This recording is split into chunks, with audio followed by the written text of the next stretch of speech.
Stillman and Company, 102.5, 106.3 The Game, streaming live on Twitter, Twitch, YouTube, and Facebook Live. We are live from the Busy Bee Plumbing, Heating, and Air Conditioning Game Nashville studios. It is a Fireball Hot Take Friday on the program. Ian is here today. Hello, Ian. What up, what up? Before we get going today, we got to give a congratulations around here. Do you know where I'm going with this? Is it Adam? Adam Vingan, ladies and gentlemen, congratulations to Adam Vingan joining our midday show DVD. Derek, Vingan, and Donick. That's going to take me a while to get used to saying, but I am very, very excited for Adam. Adam works really, really hard, and I will just be completely blunt that Adam and I, have talked about how to do talk radio for like the last 2 years. Once Adam decided he wanted to get out of hockey, I don't know exactly if he was like, I want to do talk radio, but he wanted to learn more about it. And it has really worked hard at learning about, what the difference is and what sells in talk radio and what people enjoy listening to and things like that. And I've always viewed Adam as somebody incredibly knowledgeable. And I've also viewed Adam as somebody incredibly opinionated, which I think is pretty important. I think he's a pretty good communicator. So, I've always felt very strongly about putting Adam on the air. And I certainly this summer was listening to him a lot, talk about the Titans and the rest of the AFC South and football. And I was like, this ain't just a hockey dude. And I'm really, really excited, So I thought Caroline did a fantastic job on that program. And I think Adam picks up where that show has become stronger and stronger. So I'm really, really, really excited about that. I'm also really, really excited about Sunday's game. And I'm just going to say it. I expect the Titans to win on Sunday. I do not care who is quarterbacking for the Green Bay Packers. Now, Matt LaFleur just met with media moments ago, and he said Jordan Love will be questionable for the game on Sunday. He was limited today in practice. So I am operating under the assumption that Malik Willis will be the starting quarterback Sunday, for the Green Bay Packers. I expect the Titans to beat Malik. In fact, I've already guaranteed that if Malik starts at quarterback, the Titans are going to win. And also, outside of Will Levis turning the football over 13 times on Sunday, I don't really know if there's a way that Green Bay can win the game with Malik at quarterback. Because I know what Malik's limitations are when it comes to playing quarterback, and I know what the Titans' strengths are on defense, and I know that they won't run that same game plan Indianapolis ran, which was, let's leave the box wide open and let him hand off to Josh Jacobs 32 times. Let's let them run it 53 times in the ball game. I can promise you. The Titans got the big boys on the inside. They got the hamburger meat.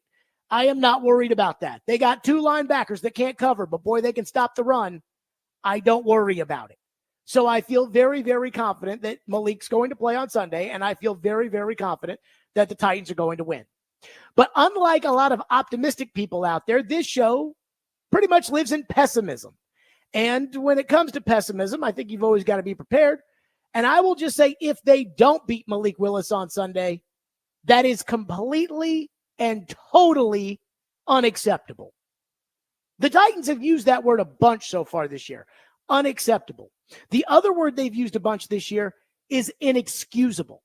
But the problem is when you say things are unacceptable or you say they're inexcusable, and then you don't punish anybody who's associated with the act that you're saying is unacceptable or inexcusable, then you are essentially accepting it or excusing it. Well, if Will didn't have that dumb turnover against the Jets, he actually played a good game. That's accepting and excusing. If you lose to Malik Willis on Sunday, to me, that is unacceptable. And I think then we have to have some hard talks around here. And the hard talk for me starts at, what is your season actually going to be if you're not good enough to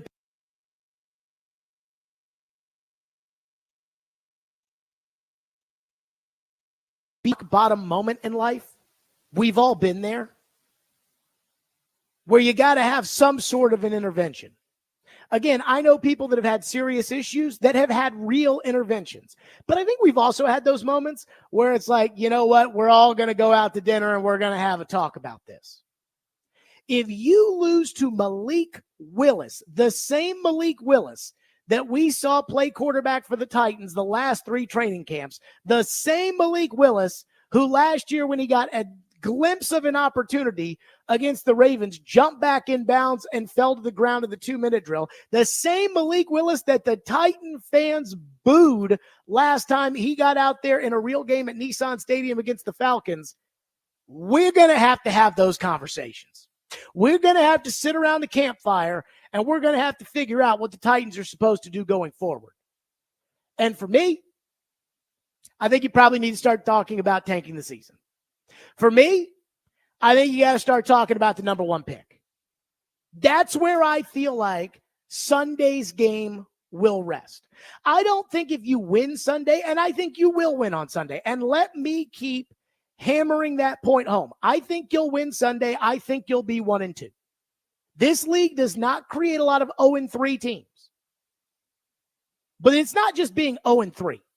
It's 0-3 and losing 2 home games, 1 to Malik, a guy that you gave away for a bag of footballs. And that might just be generous. The same 7th-round pick you acquired from Malik Willis is the same kind of pick that you traded this year for Leroy Watson. The players you've drafted in the 7th round are James Williams, doesn't play, Jalen Harrell, doesn't play, and Colton Dowell doesn't play, although he's injured, but other than being a gunner on the punt team, he doesn't really play much.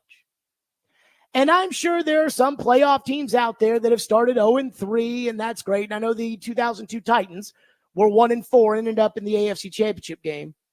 But at that point, it's like, come on. The Titans right now, as constructed, they're probably not a team that should quote-unquote tank. I mean, Jeffrey Simmons, L'Jarius Sneed, Chidobe Awuzie, Tony Pollard, DeAndre Hopkins, Calvin Ridley. Like, those are all veteran, legitimate NFL players. Most teams that end up tanking have either a bunch of washed-up old guys like Carolina's Adam Thielen, or they're really just going on the cheap and riding it out like last year's Arizona Cardinals. But again, a home loss to Malik, there will be no gray area as to what you can be this season. Like, there will be zero gray area. You've got almost nobody hurt with the exception of Tajay Spears, who is your second running back. So your second running back is hurt. And I don't know if you guys watched Thursday Night Football last night. Braylon Allen of the Jets. Ian, did you even know who Braylon Allen was until last week? All I knew that he was a rookie. That's all I knew. And you're a fantasy football guy. Yeah. So, I mean, again, you can find a running back anywhere. So this idea that, again, you're going into this game, they're probably not going to have their starting quarterback. You're going to have maybe your backup running back out. If you lose at home to Malik, you know. Then we know. Then they know. And I'll tell you, I feel kind of like I know right now, but it's totally different between me saying it and you guys just brushing it off saying, Jared Stillman. What does Jared Stillman know? Jared Stillman's a hater. Jared Stillman hates the Titans. Forget the fact that he's going to go out there on Sunday and sit in 94-degree sunshiny heat to cheer on the Titans, but he hates the Titans. But if you lose at home to Malik Willis and you start the year 0-3, you won't even argue it. Even the biggest homers in the YouTube chat that are saying the Titans are going to win 3 in a row, I don't even think those guys are going to find a silver lining in losing to Malik.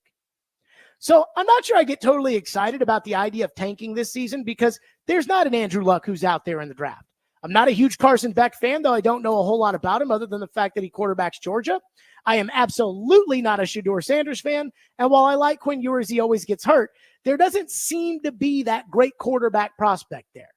So it's not as if tanking necessarily means that all prayers will be answered. But again, if you lose to Malik, and I know, there's always a what if?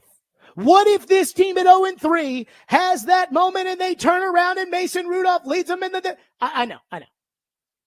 But again, if we'd started the season and I had said 0-3 with a loss to Malik, you guys would have yelled and screamed about how I'm just a hater and I hate the Titans.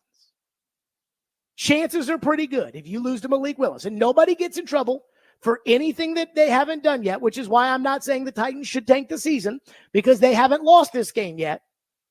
But if you lose to Malik Willis on Sunday, chances are pretty good you might be the worst team in the NFL. And if that's the case, then we got to have some serious discussions about what to do with this football team going forward.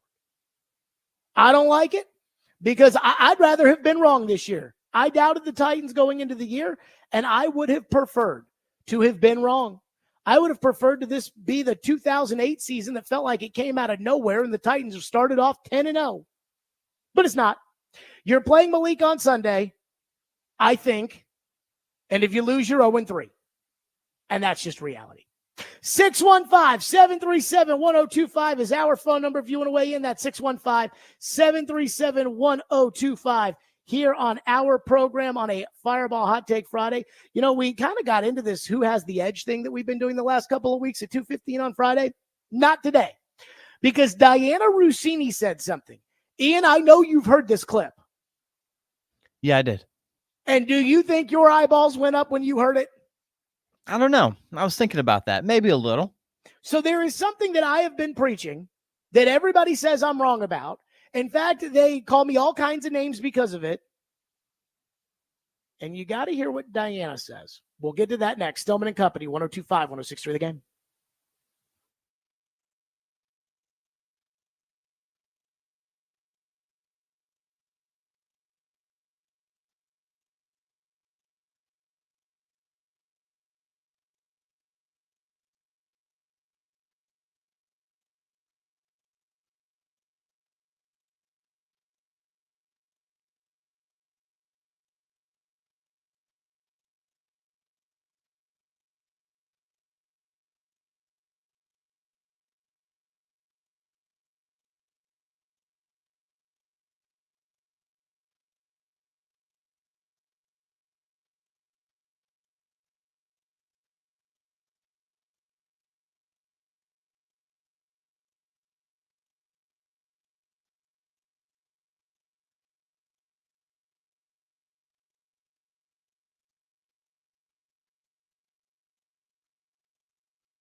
I look at my position as a position of ultimate service. I'm here to service our head coach, our general manager, and every single department head. You know, we're about creating leaders within our organization, empowering people to do their jobs. And my job is to help lift them up, give them the tools that they need to succeed in their roles. And I really look at it that way. That's what true leadership is service to others. That was Chad Brinker during the preseason broadcast. The first time I've ever seen the president go up into the booth in a preseason broadcast. And he was asked, so congratulations on your big promotion. What do you do? And his answer right there was, I service everybody.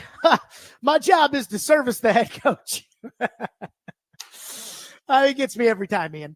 On a Fireball Hot Take Friday. So when that happened, I said, look, guys, I mean, the ambiguity that surrounds the hierarchy of the Tennessee Titans makes me believe, and I've been told, that Rand reports to Chad. That's what I've been told.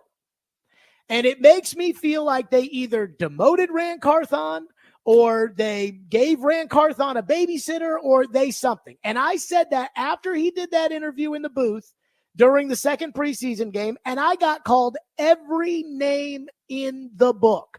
I'm a hater. I'm racist. I'm all these things that I know I'm not. I just keep looking at why the Titans keep changing the narrative as to what Chad Brinker actually does. I keep trying to figure out why Chad Brinker has the title of president, but Rand Carthon's supposed to be the one who's in charge, and his title is vice president. I'm trying to figure out, wait a minute, is Chad Brinker in like a, he makes sure that the field turf is okay for the game on Sunday? Then why is he saying he's watching 4 hours of tape a day?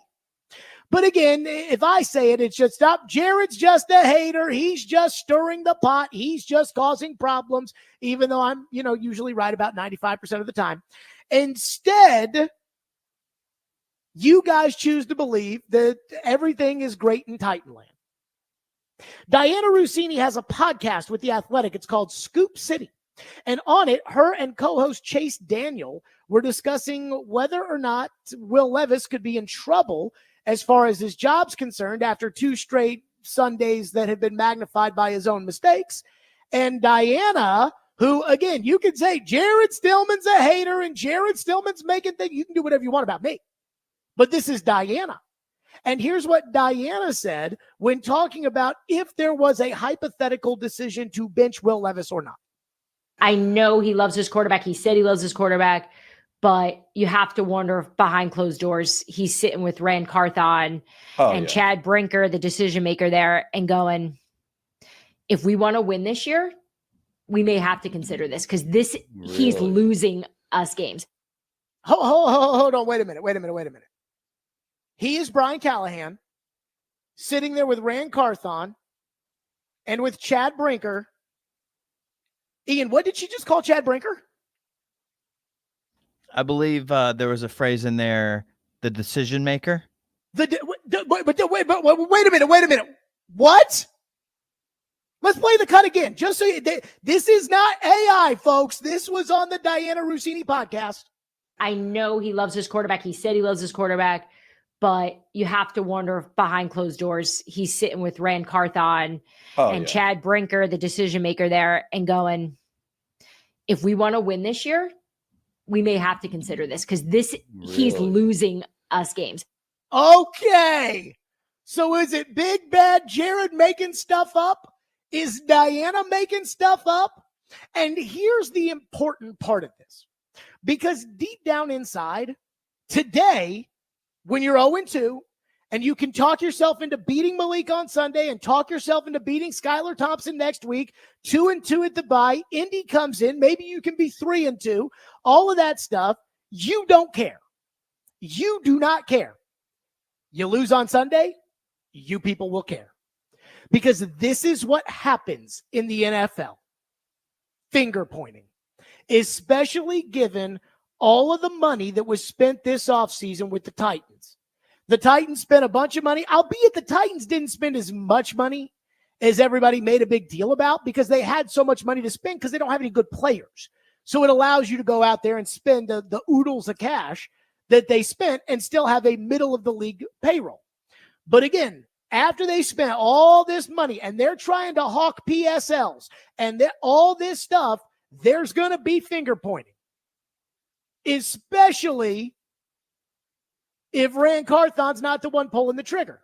Now imagine being Rand Carthon. You showed up here to work with Mike Vrabel, to collaborate with Vrabel.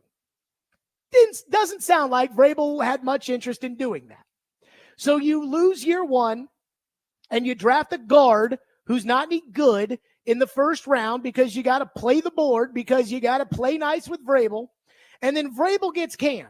And then they promote your lieutenant above you, but they really don't tell anybody that. And then if you lose, it's all your fault. I keep hearing all the time, I keep hearing the Titan Propaganda Network say things like, Rand Carthon didn't draft Will Levis, except that's not true. He was the general manager when they drafted Will Levis. Chad Brinker wasn't the decision maker when they drafted Will Levis. So when Diana says that Chad Brinker is the decision maker, ask yourself this question. Where do you think she's getting that from?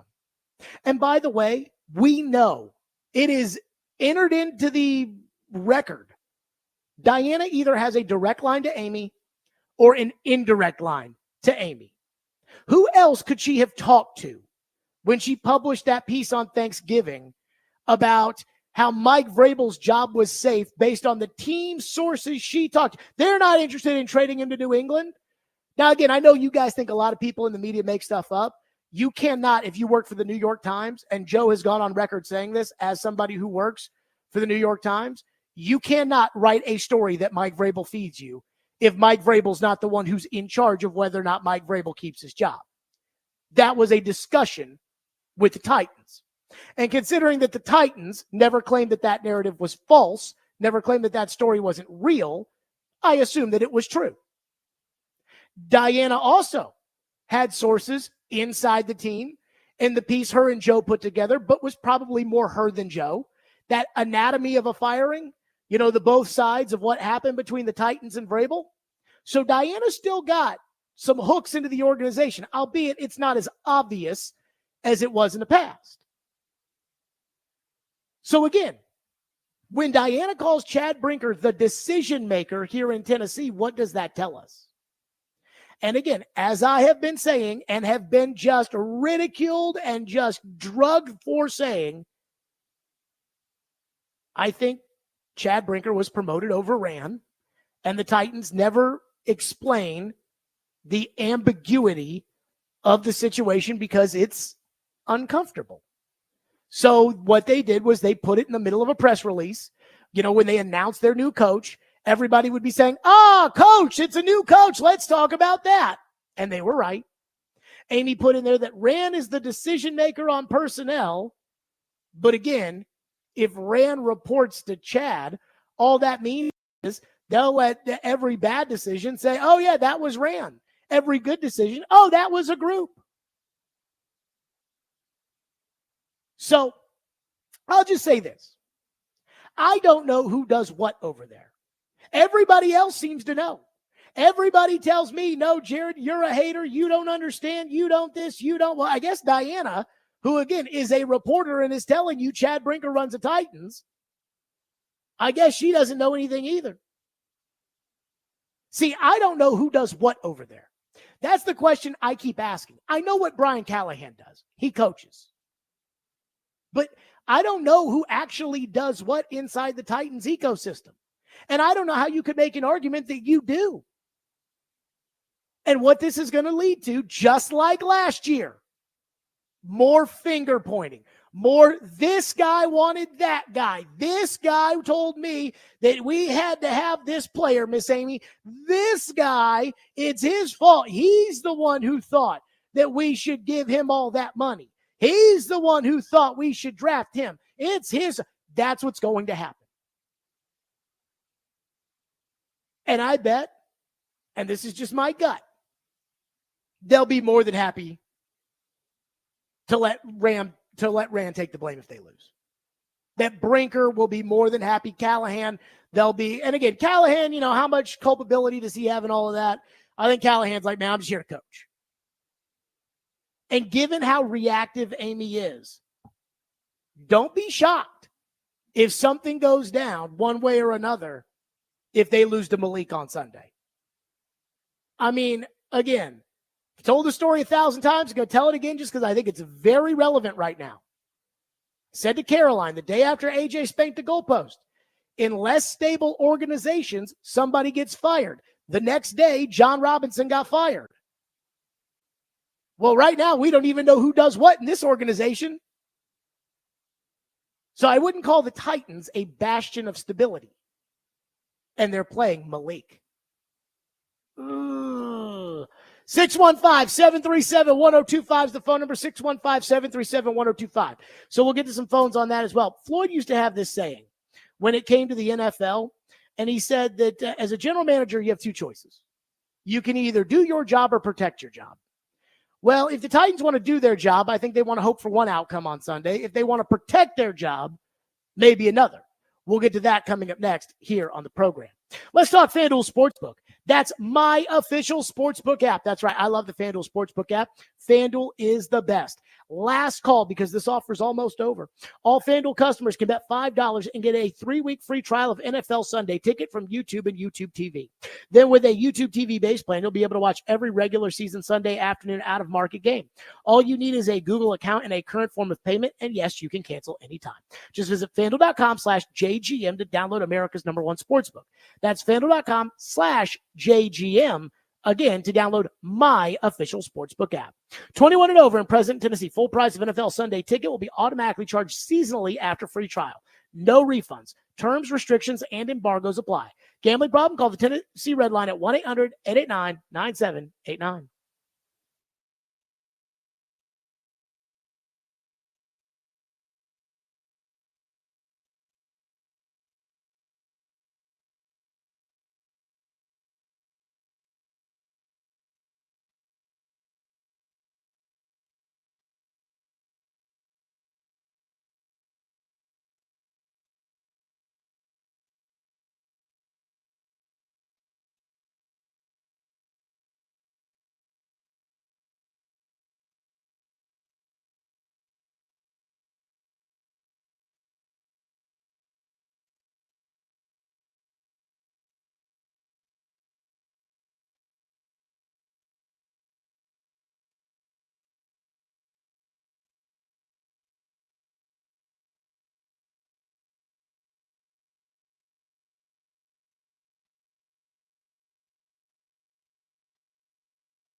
to me, it doesn't matter. We have to prepare to go play the Packers offense, whether it's with Malik or with Jordan Love. Schematically, it varies a little bit, but at the end of the day, we have to do our jobs well. We have to execute, be fundamentally sound, if you spend too much time worrying about that part of it, you lose track of what we need to be for our identity and our defense. Certainly, watch plenty of tape on Malik. Be ready for Jordan Love if he somehow ends up playing. We'll be ready for it, but you never just assume in this, that all of a sudden the guy's going to be out or not until you're told he's out. So we'll be ready for both players. Got plenty of film on Jordan from last year and from the first game, and you got film on Malik, and we practiced against Malik, so we know Malik well too. But again, it's only going to be about how we execute, and I think that's the most important part, is not to get too enamored with who's behind center, but more about how we do our jobs. That was Brian Callahan saying, we don't care who plays quarterback on Sunday. Come on now. You don't care who plays quarterback for the other team on Sunday, the $55 million quarterback or the quarterback you gave away for a 7th-round draft choice? Please. But I would say this. If I'm Callahan, I want to face Malik. Because Brian Callahan, I do not think, is in the Amy Adams Strunk line of fire if they lose to Malik on Sunday.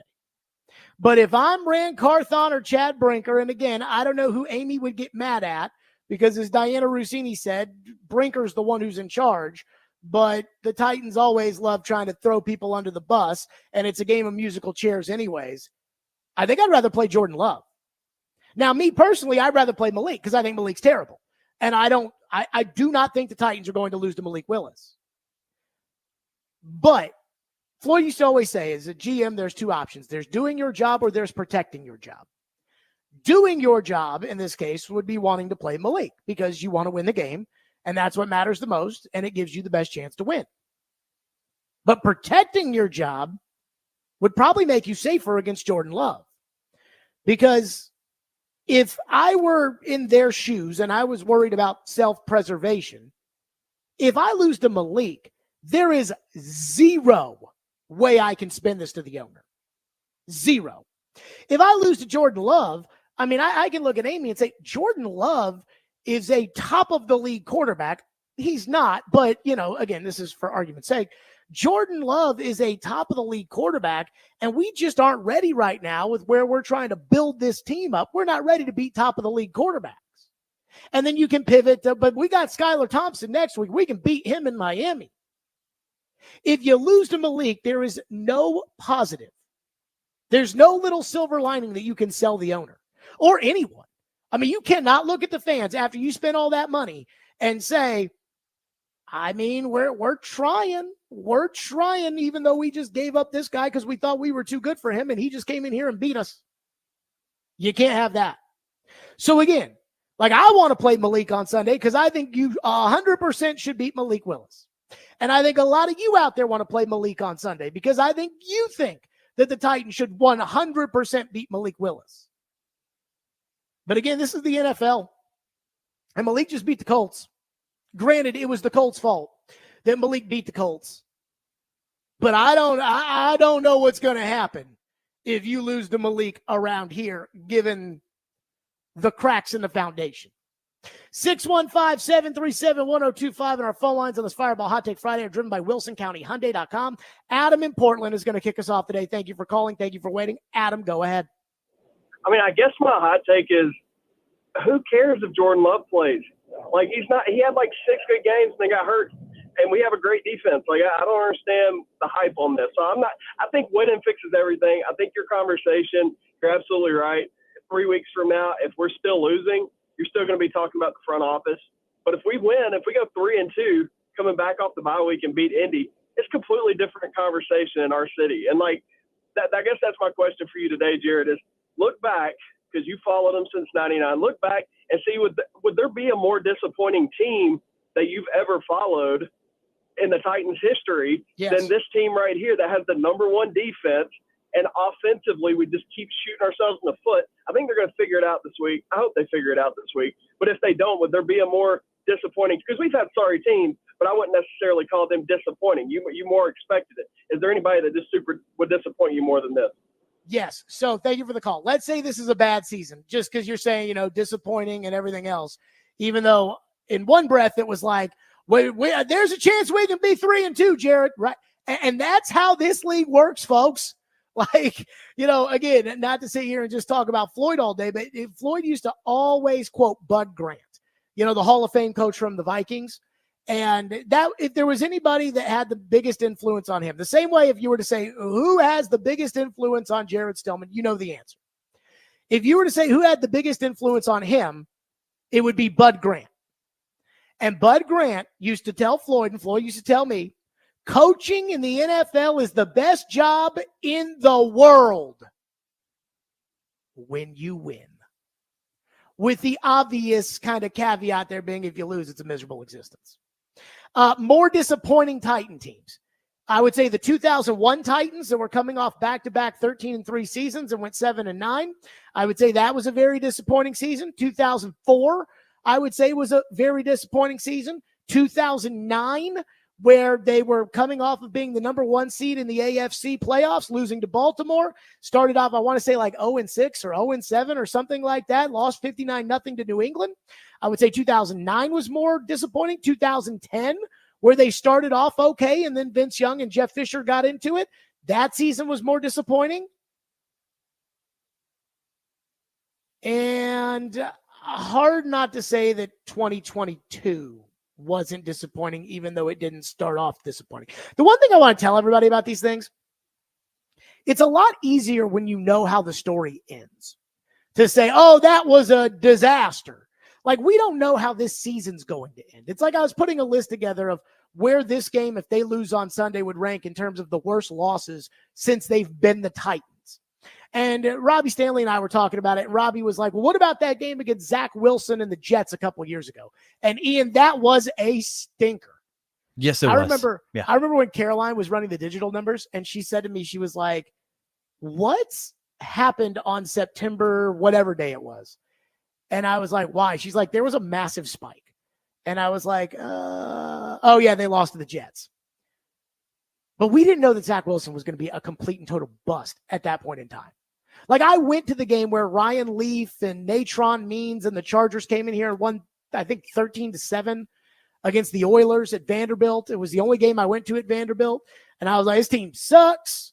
But again, we didn't know Ryan Leaf was going to be that just cataclysmic of a bust. Whereas, like, we know Malik's terrible. One texter says, you've been rambling nonstop all week about what a loss would mean if it came to Malik Willis and that it would be rock bottom. But then a win also shouldn't mean a lot. Or does that move the needle for Levis or the Titans? I want to hear your thoughts on that too. I mean, the Titans do have a legitimate opportunity to win 2 in a row before going into the bye. Not to go ahead of ourselves. And look, Miami, I don't care who's throwing the ball. In Miami, they still have Tyreek Hill. And they still have Jalen Waddle. And, maybe they'll be better without Tua, because I think Tua stinks, especially in prime time. But the Titans do have an opportunity to go 2-0 with backup quarterbacks. Malik, we assume he's going to play, and Thompson, who's definitely going to play for the Dolphins. So I guess that would be good. But let me just say this. Like, again, this is the opportunity, as far as we're all concerned here, about just surviving and advancing on to the next week, because, again, coaching in the NFL's best job in the world when you win.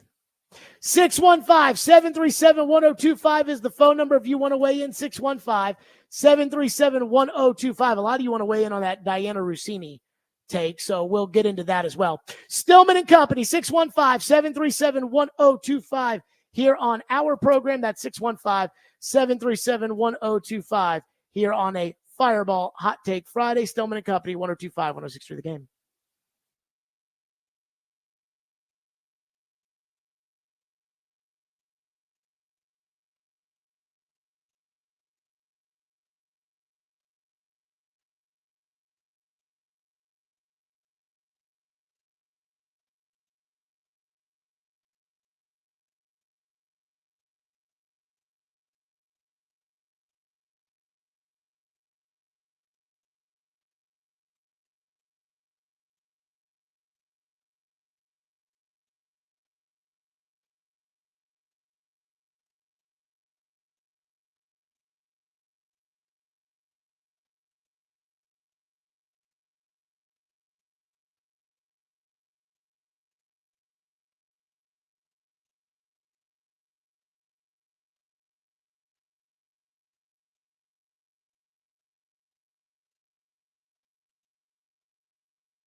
From assistant general manager to president of football operations seems to me like a pretty nice jump here from year 1 to year 2.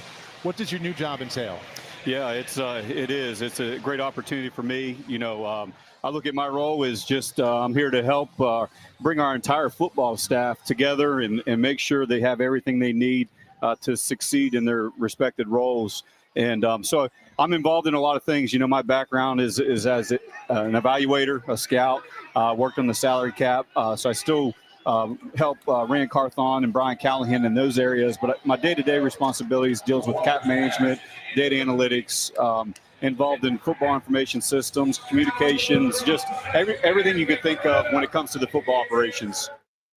So what does he do? Like, Ian, do you know what he does based off of that?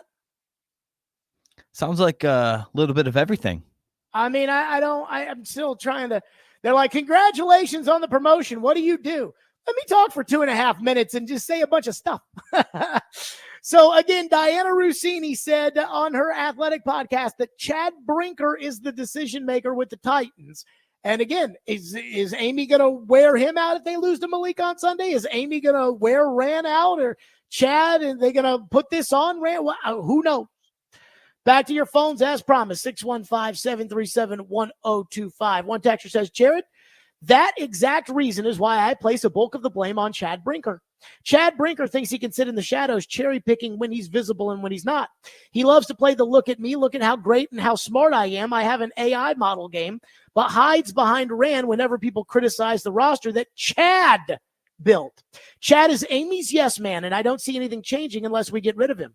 You're the only one in the national media who's called it from the beginning. Well, I didn't call this from the beginning because originally Chad Brinker was the assistant general manager.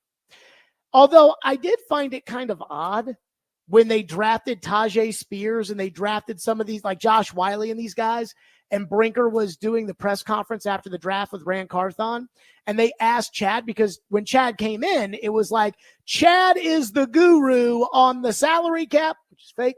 By the way, Ian, did you see that Kalen Kaler article at ESPN about these insurance claims and how you can basically take the money away from the cap with that? No, I missed that. So it's a long explanation, but basically like the Jets didn't take out insurance on Aaron Rodgers' contract. So when Aaron Rodgers got hurt, they couldn't recoup any of the money. But that if you do take out insurance, you can then recoup all the money. So again, just more bologna from the salary cap, but that Brinker was supposed to be doing that in analytics. And so then in that press conference after the 23 draft, they kept asking him questions about analytics, being like, okay, so what did the analytics tell you? And he's like, well, the most important thing is that these are really good football players. And we look at the tape and it's like, well, then what the hell are you here for? And I do know that I think one of Vrabel's criticisms after Vrabel got let go was they kept telling him, analytics. We don't do analytics, Mike. We need analytics. And so then he kept being like, all right, so what are the analytics? And they kept being like, well, we're not ready to share. We don't have those ready yet. It's like the tractor beam will be here next Tuesday. Joey from Bellevue would say, right now, Rand would say that they lost 2 one-score games and that the ball did not bounce their way. I do wonder if that is being played inside of that building, though I don't know. Dylan says, kind of makes me feel bad for Rand Carthon. The guy was just thrown into the situation and has basically had to do whatever he is told because there's only 32 of these jobs and you may never get another one again. And he's had to come in here because, again, there's only 32 of these jobs. I agree. I mean, I don't think Rand's done anything to necessarily help himself. Again, the invisibility last year, they trade Kevin Byard and he doesn't even comment on it. Like that was a bad look for him last year. And then they fire Mike Vrabel and he gets up there and he just kind of speaks in bullcrap with the ball didn't bounce their way and the can't explain why they fired Mike Vrabel and all that. And again, that reflected poorly on the entire organization, not just Rand. Now, the ball not bouncing their way, I think reflected poorly on Rand. But so Rand hasn't, I think, helped himself. But I agree that, again, when the owner just, I would not, if I was a rising general manager or coaching candidate, if I was Ben Johnson of the Lions, and again, there are 32 of these in the world, I would not want to work for the Titans right now. Because the Titans owner, again, I don't know what's going to happen. if they lose to Malik and how she's going to react to this. Like, again, losing to Malik Willis might be an all-time bad for the Titans. Like, that's how bad, like an all-time rock bottom. You just gave this guy away for a bag of footballs 2 weeks ago. And he comes in here and beats you after you spent $200 million or whatever it is in the offseason? That's not going to go over well. So, again, I understand, and then she might change the management structure again. One texter says, Jared, I'm led to believe that these scenarios you keep bringing up might be right. It's a constant battle in your brain to prove that you're right. I mean, again, Diana said it, not me. So if you want to get mad at anybody this time, don't get mad at me. Everybody got mad at me last time. The Seattle game, when I'm like, why is the president of football operations doing an interview in the booth where they spent the whole time congratulating him on what his job promotion is? They asked him 8 ways to Sunday what he actually does. He doesn't really have an answer. And so it makes me believe, given the fact that the Titans constantly change the narrative as to what he actually does, that they're not really telling the truth, because it's an uncomfortable truth, which then leads me to reality, which Diana Rossini said. And again, said it matter-of-factly, that Brian Callahan, if he wanted to bench Will Levis, would have sit down with Rand Carthon and Chad Brinker, the decision-maker there, and discuss it. So don't get mad at me. One texter says, as you're talking about Malik Willis, how many players are left on the Titans roster from John Robinson's tenure? 4. Landry, Simmons, Morgan Cox, and Nick Westbrook-Akine. This roster has been turned over by Rand, and it seems like it would be clear where the blame would lie if they lose on Sunday. I agree. Blame everybody who's not here anymore and see if that works. It might work. It might work just to blame everything on the last guy. But I'm not sure I totally buy it. Because Will Levis is your quarterback. You drafted him. Peter Skoronski is your left guard. You drafted him. Last year, Andre Dillard was your left tackle. You signed him. Maybe it works. I don't know. But again, this time last year, if I had told you that Mike Vrabel was going to be fired at the end of the year, you would not have believed me. Everybody thought Vrabel was the bee's knees and that they were so lucky to have him, including, I believe, the owner at that point in time. And that just shows you how quickly things can change, both in this league and especially in that facility. Greg says Callahan is the one who decided that Levis should be the starter and Malik was third string. In that position, Rand's best move is to try to get some value for a guy that the team didn't have much hope in. Again, I'm not arguing that they shouldn't have traded Malik Willis. I'm just saying you don't have an excuse if Malik Willis comes in here and wins. That's what I'm saying. I mean, what should happen is the Titans should win on Sunday and win convincingly, because I don't see how Green Bay is going to move the football. Jeffrey Simmons said it in the locker room yesterday. I don't love the arrogance, but it is what it is. But Simmons was like, people don't run the ball in the Tennessee Titans. And there is a certain extent of that that's true. Like there is to me, hey, Indianapolis just let them run it right up the middle. And at no point thought about changing anything of what they were doing. I mean, even Belichick was on McAfee and he was like, you got to be kidding me, and didn't say it directly, but said it. So, I mean, yeah, I think there's something to that. Kyle is up next here on the program. Kyle, thank you for waiting. Go ahead. Hey, Jared. Well, I was listening to PK the other day talk, and he was talking about how you mentioned all the time about how J-Rob had a great winning percentage while he was there. But then he mentioned, too, he got fired, and those players that he drafted and missed on that aren't here and the free agents, they were a contributing problem to the later on losing percentage. So you got to include that in there with that from that one. Yeah, so here's what I would say to that. John Robinson inherited the worst team in the NFL, and they won 9 games his first year. Does he get credit for that, or does Rustin Webster get credit for that? They split it. They get no, both. They don't. No, they do not. Yeah, they do. No, they do not. Nobody gives Rustin Webster credit. This team was a disaster with Webster and Wisenhunt, and you know it. I agree, but We had a top pick. We got Jack Conklin. We fixed the offensive line. We got yes, the running back. Robinson I did give that. John credit, and I was a part of it. And John Robinson, I trust. Whenever Right. he signed DeMarco Murray, I remember you were excited. I was excited. So here's my We got point. Derrick Henry. Here's my point. Yes. What did they do last year? They signed They Andre Dillard. Yes. That What was else Carthon, and that did- was Vrabel. What else did? Oh, that was Vrabel. Okay. What else did they do to better the club last year? Because again, John Vrabel Robinson went took out the job. and interviewed Dillard by himself and left Carthon hanging. He went out there and Says interviewed who? him and talked to him. Says who? Kayla Anderson. I'll ask her if she said that. I highly doubt that that's the case because that would be tampering and that's against the rules. But my guess would be that probably didn't happen. Again, if Kayla says it happened, I don't, maybe she would know. I don't know. But what I'm telling you is this. What I am telling you is that it's a very convenient. Thank you, Kyle. It's a very convenient to say that, oh, it was all John Robinson's fault. Floyd used to always tell me, oh, yeah, it's always the last guy's fault. It's so convenient. But when he got the job and they had misses in the draft, like Bishop Sankey, he went out and got DeMarco Murray. They missed on Chance Warmack. He claimed Josh Klein was a starter for 3 years. That's what you're supposed to do. Instead, last year, they came in with a 7-win team, did nothing to fix it. Dillard, Murphy, Bunting, giving Aaron Brewer a better contract. They did nothing to fix it. And then now you're like, oh, all their fault. Well, why didn't you go out and get a real tackle? Why didn't you go out and get a real center? Why didn't you go out and get real things last year? And now that most of you know that the salary cap is not real, I think that you guys now realize that they did a pretty poor job. And now Vrabel's the one who's blamed for it, apparently. So it's always last guy's fault. No accountability around here. 615-737-1025 is our phone number, 615-737-1025.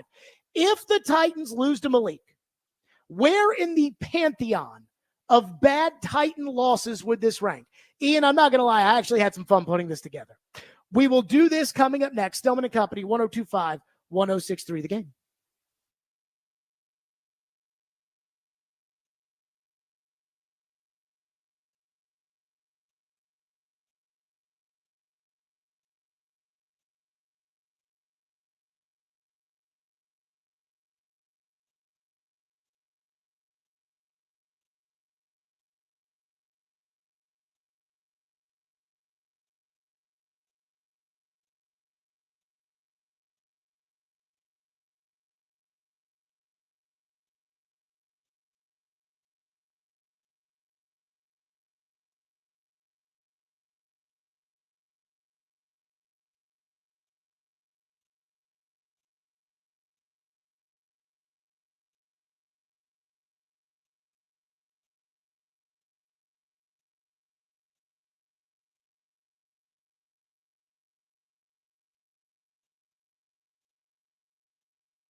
Stillman and Company, 102.5, 106.3 The Game, streaming live on Twitter, Twitch, YouTube, and Facebook Live. We are live from the Busy Bee Plumbing, Heating, and Air Conditioning Game Nashville studios on a Fireball Hot Take Friday. Malik week. The Titans, I expect to face Malik Willis and the Green Bay Packers on Sunday. I will be so disappointed if it's Jordan Love. I think the Titans are going to win no matter who the quarterback is, because I don't think they're going to start 0-3. And I think Levis is going to go out of his way not to make a heinous mistake like he has in the first 2 weeks. But who knows? But it's Malik week. And there's always the little caveat of, but if you lose to Malik, then, So everybody's been kind of beating around the bush about if the Titans were to lose to Malik on Sunday, and like, this could be the worst loss they've ever had. So I decided to actually go through the annals and pick what I consider to be the 5 worst losses in Titans history. Now, there is no standard for what defines worst loss. Like some teams, it cost them serious contention points. Some teams, it was embarrassing who they lost to. Some teams, it was the situation. Like, again, blown lead, something like that. Yeah, it's all subjective. So this is my list. You can agree with it, disagree with it, or not. And then I figured where a loss to Malik would go in there. So let's start as we rank the 5 worst losses in Titans history. As of right now, does not include the Oilers, so that playoff game against the Bills is out. But let's start at the very, very bottom. Number 5. 2016, Week 16 versus Jacksonville, the Christmas suit game. Jacksonville had just fired their head coach. They had made Doug Marrone the interim coach. They had nothing to play for on Christmas Eve of 2016. The Titans, meanwhile, had come off of victories over Kansas City and defending world champion Denver. And they were on the road at Jacksonville and lost 38-17. Blake Bortles threw for 325 yards and a touchdown. And as we all know, Marcus Mariota broke his leg.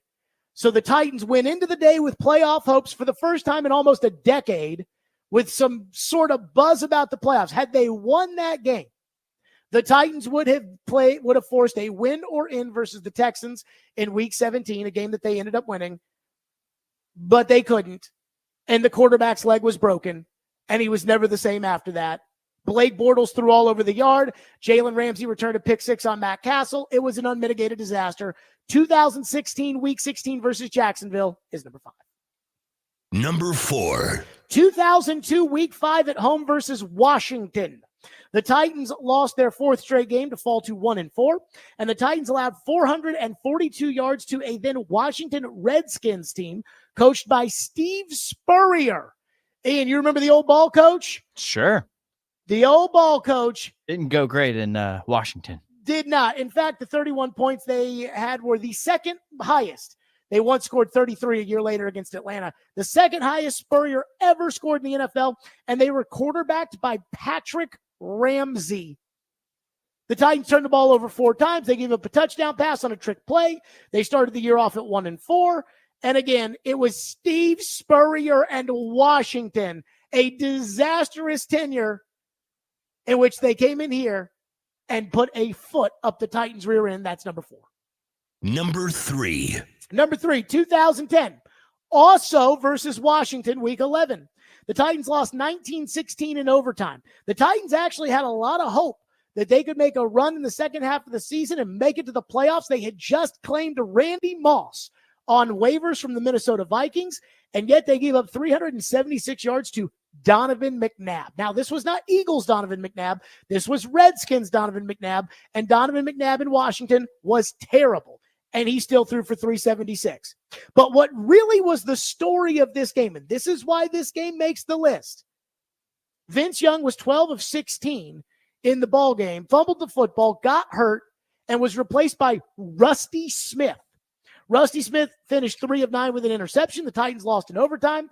And the ensuing drama of this football game led to the ultimate breakup between Jeff Fisher and Vince Young, which resulted in Vince Young throwing his jersey and pads into the stands following the game. The Titans absolutely combusted the end of the season, and Jeff Fisher was fired following the 2010 year.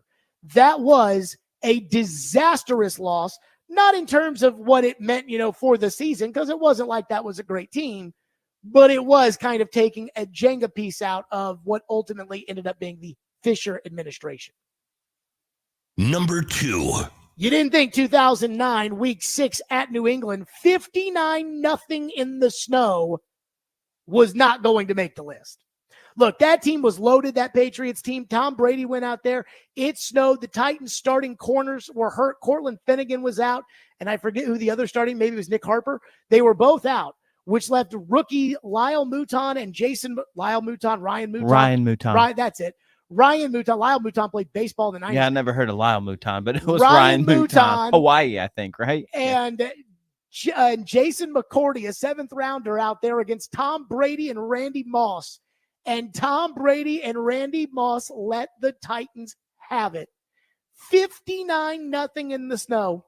And the best part about that football game is if you watch the Bill Belichick Do Your Job documentary, the Football Life on Belichick, where they follow him for an entire season, in that 59-0 game, they show the coach's box. In the Patriots coach's box, and there's Floyd Reese in a 3-peat suit clapping his ass off at 59-0 as Jeff Fisher got embarrassed. As a fan, and this was 2009, so you'll have to forgive me for acting like a total meemaw at this point in time, but I took to Facebook, Ian, after the game and wanted Jeff Fisher fired. Okay, the old snap face. And then Jeff Fisher, if you remember, put a Peyton Manning jersey on at a charity function a couple weeks later. They should have fired him on the spot. And so that was the moment of truth. 59-0 in the snow in Foxborough. And my favorite part about that story is that was the national game of the week. And I DVR'd it because we had women's basketball practice. And I told my dad the morning of the game, I was like, yeah, but they'll probably switch away from it in the third quarter. So I had it DVR'd. I said, don't tell me what happened. I won't watch a game. I got home, put the game on, and it was just bad. So finally, I just hit the fast forward. And I'll be damned if when I hit that fast forward and ended it, it wasn't JB going, all right, we're going to take you to the other game because this game is such a blowout. Insult to injury. That's number 2. Number 1. There's no way that you can displace this game. 2011, week 15 against the Indianapolis Colts. The Indianapolis Colts, this was suck for luck. The Indianapolis Colts were 0-13. The Titans were 7-6.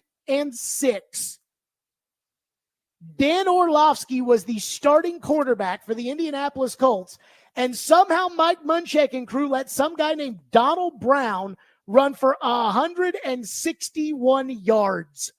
The Titans ended up not making the playoffs that year because in week 15, and like this time of the year, everybody thinks they can turn their season around or everybody thinks they're good. By week 15, you're headed to Cancun when you're 0-13. And they still lost. That is the most miserable loss in Tennessee Titans history. It is the worst loss in Tennessee Titans history. So that one takes the cake for number 1. My assessment would be if they lose on Sunday, this would go into the record at number 3. So it would be 0-13 Colts number 1, 59-0 number 2, Malik number 3. Ahead of Vince Young throwing his pad in the stands. And that right there, I think, is the list of the top 5 worst losses in Titans history and where a loss to Malik on Sunday would rank. 615-737-1025. I have not looked at the text line. I'm sure a lot of people got opinions on that. Yeah, kind of an upset. There was no Wisenhunt game in there, was there? Yeah, but maybe it was such a short is there an individual Wisenhunt game that bust your tush, or is it just I don't know. Maybe it's just the era. It just stinks. The J.J. Watt 7-sack game on Jeremiah Patasi. That one stands out. Yeah. But that's not worse than Vince Young throwing his pads. Probably not. No. So Cory Curtis, News 2, joins us next. His thoughts on the Titans ahead of this one. We'll do it next. Stillman and Company, 102.5, 106.3 The Game.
It's a little bit of breaking news. I like, and it's not the end of the world here, but this was Ian, I was surprised by this. What's that? The Pete Weber, the voice of the Predators, is going to step back from the road games this year. Max will go on the road with the Predators and call all the road games. Pete Weber will do all the home games as always. And as it says in the press release, the voice of the Predators to step back from the road starting in 2024-25, which would be this year, and pass the mic to 102.5 The Game's Max Hers. I mean, first of all, this doesn't surprise me, I guess, that this ultimately happened. But, man, I mean, that's and congratulations to Max, who has more than earned the opportunity. But, man, Pete Weber is the Nashville Predators. And so just hearing that was just kind of a little, punch to the gut. But Pete went through everything he went through last year. Was it 2 years ago that Pete went through that, Ian? I believe so, yeah. I think it was 2 years ago. Yep. Pete went through it. And look, man, I mean, we ain't getting any younger around here. That includes me. So good luck to Max. And, Pete will still be doing the home games and will still be number one right here with me. All right, Cory Curtis joins us now on the program here on the show. Cory, I've ranked the 5 worst Titans losses of all time. Yeah. I've got number 1 being the loss to the 0-13 Colts in 2011. I've got number 2 is 59-0 in the snow. Mm-hmm. And number 3 is Vince Young's pads in the stands in 2010. If they lose to Malik on Sunday, I think we have a new number 3. Do you think there's any chance they lose to Malik Willis on Sunday, and how catastrophic would that be? Sure, there's a chance they lose because the Packers are a good football team and they have a good coaching staff, and they've proven they can put together a game plan with Malik Willis that they can execute on a reasonable level. It would be bad. I mean, I don't know, because again, you know me, I always talk about how do they play. And, if you play horrible, when they've lost 59-0, that's the worst performance I've ever seen. Whether you think it's the worst loss or not, it's the least competitive performance I've ever seen. And so, look, if they lost to Malik from Malik's rookie year Sunday, then that's really bad. But Malik's not the same player he was his rookie year. He's improved a lot. Is he a starter in the NFL at this point? No. But he's not the same guy he was when he walked in the door. I don't think that the Titans should lose this game if Malik plays whatsoever. I thought Indianapolis's game plan on both sides of the ball was atrocious last week. And I agree with that. I have to believe that if Green Bay thinks they're going to come in here, run the ball 53 times the way that they did last week, I mean, just between Simmons and Sweat, that's never going to happen. With the 2 linebackers the Titans have, I do not see a way. Brian Callahan was asked a question about his corners. And I think Terry McCormick asked it this week where he said, does the ability of having the corners you have allow you to load the box against the run? And Callahan was like, well, we really like our corners and they're really good. Yeah. And, they do everything we ask them to do and they're great corners. Yeah. And the answer is yes. And that's the game plan, Terry. And so I do not see any reasonable way Malik wins on Sunday unless the Titans screw it up, and that seems to be a big fear around here. Well, look, I mean, like you just said, is if Malik doesn't turn the ball over, they don't have to do a lot on offense if the Titans turn it over 3 times. Okay, and so that is the big key. You can't give the game away. Green Bay could need some help in this one. You can't help them. All right. The Bears needed some help week 1 and they helped them. They've got to stop helping the other team. And it's not just the quarterback. There are other guys who are helping the other teams. Julius Chestnut, Jack Gibbons, Jeffrey Simmons, Calvin Ridley, all have made mistakes to help the other team along with the quarterback. They've all taken turns. Okay. The carousel of mistakes needs to come to an end. And if they can play a clean game, I will agree with you that I don't see them walking out of this with a loss. How many more, Cory Curtis, News 2 with us on the program, how many more cataclysmic disasters can Levis have before they have to take him out of the game? Look, I mean, obviously, neither of those are any good, but I'm not going to solely base him and his performance on a gaffe like that. I always say this, Peyton Manning threw 100 interceptions his first 5 years. I watched Brett Favre, come into the league, and he was a wild man. Now he made plays. He also made plays for the other team. You want to see him grow. You want to see him grow out of having to do too much. But I'm not going to sit here and say, well, if he does something this week, I'm going to bench him. But you're talking about Manning and Favre's interceptions. I mean, those are interceptions, like the interception that he threw to Burks. I'm talking about rolling the football on the ground like he did Sunday. Look, there are crazy plays and dumb plays that quarterbacks have made for years. All right. You forget about them when guys put up numbers and win games. All right. If Will Levis turns out to be a franchise quarterback, we'll laugh about all this and forget about it. He's not going to be, but has Peyton Manning ever done any of the things that you've seen the first 2 weeks out of Will Levis? The flip and the roll? No, because he got rid of the football and got down. Okay. That's what Peyton Manning did. He didn't try to extend the plays. All right. And Will is trying to do too much. Being overly competitive is a fault for Levis in this scenario. And I am willing to say, yes, he's got to learn to knock it off. But again, we are 2 games in. We are 2 games in. All right. I mean, let's let this play out. And if we at the end of the season, we say he isn't good enough, then he isn't good enough. All right.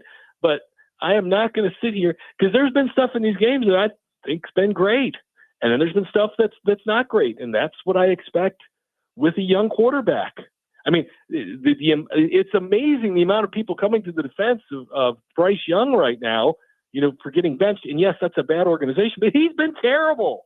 Now the team is terrible, so I get that, but he hasn't been better than the team. He hasn't elevated the team. All right. Does that mean, well, he didn't do stupid stuff? Okay. Well, he doesn't make any plays either. All right. Will's made some throws now. I mean, like I said, his best throw last week got dropped. Will needs to be better. The team needs to be better. They win these games the way they should have, and you can live with some of this stuff and move on. It's all amplified because you lost and because you're the quarterback. And again, he's got to knock it off. He's got to learn. But we're 2 games in.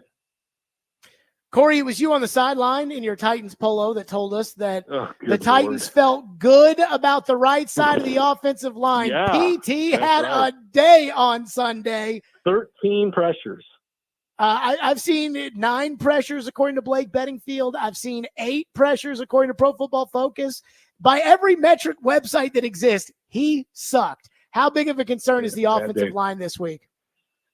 Well, look, I agree with you. I mean, like I said what the Titans were telling me. The right side wasn't good enough. The left side took a big step forward.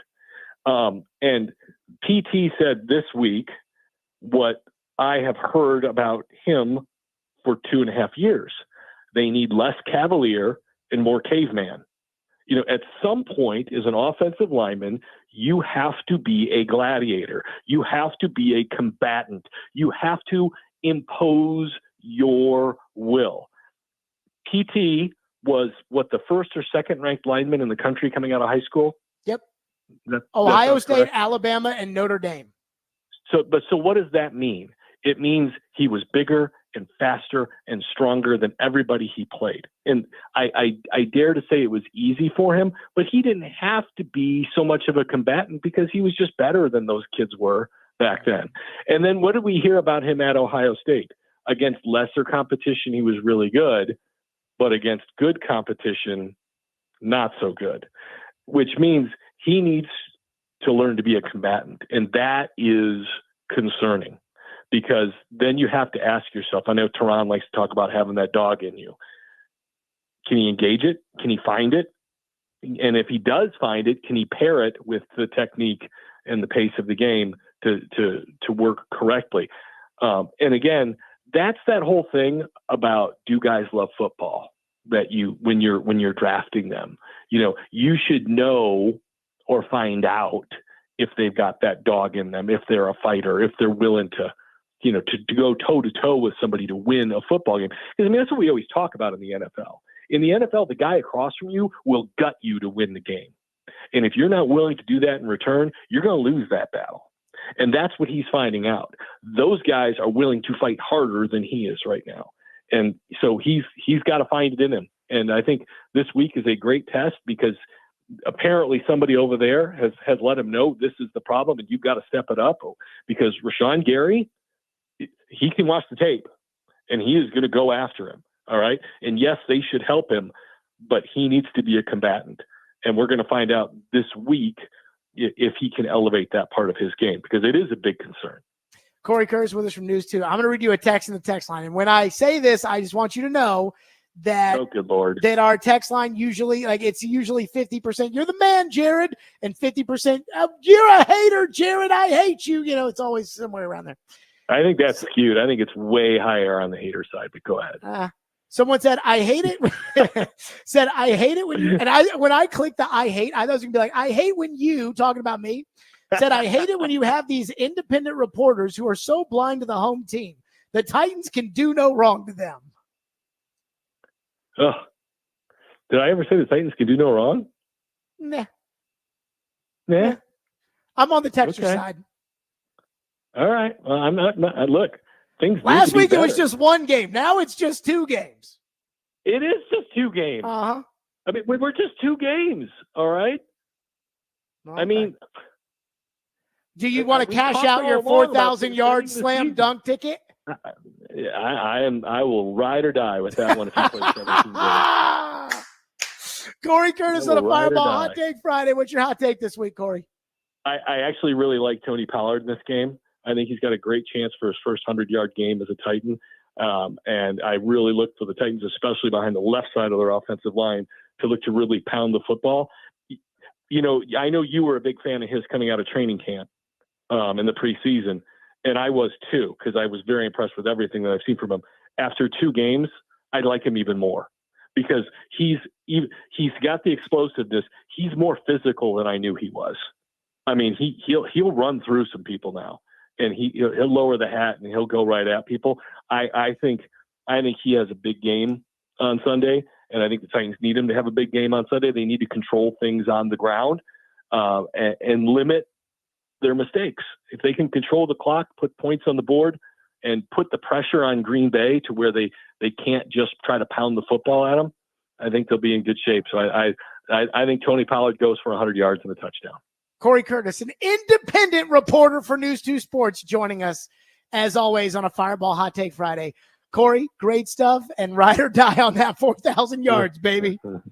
How about those Colts? Can we talk about the Colts for a second? I thought the coaching, loves the Colts. They're freaking terrible. I thought the coaching on both sides of the ball in that game was atrocious. Now, I watched that game knowing what the outcome was going to be, but the fact that Jonathan Taylor got 12 touches, had over 100 yards, and did not play in the fourth quarter should be a fireable offense. And that's not even the worst thing that happened in that game. Their defensive game plan was worse. And so you can what? So you can watch Anthony Richardson, and I'm going to quote Greg Cosell here, miss passes that a high school quarterback can make. I think Anthony Richardson needs to be turning around and handing the ball off about 35 times a game. You know what?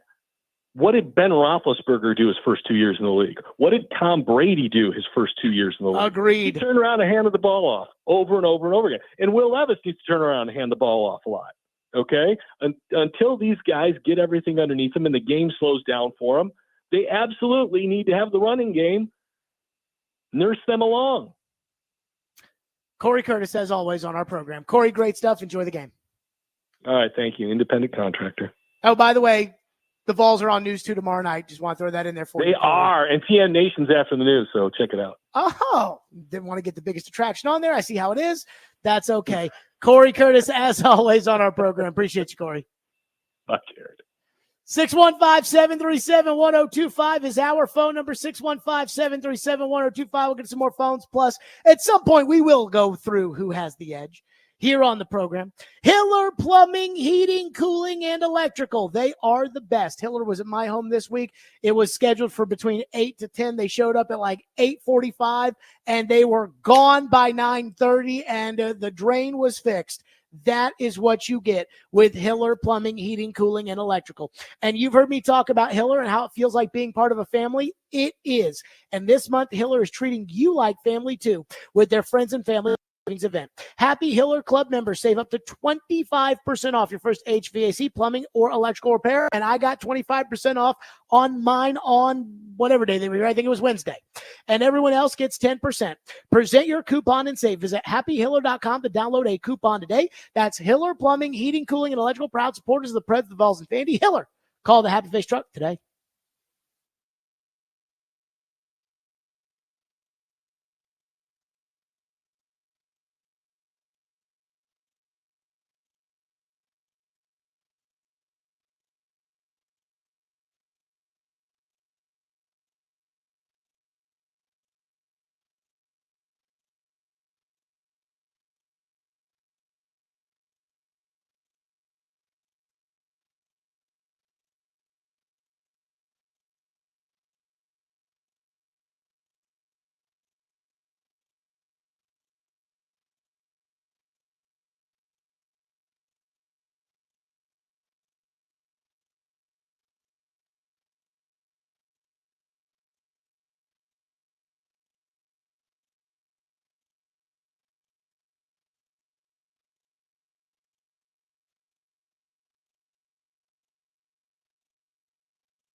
Two things. One, Josh Jacobs is a very good player.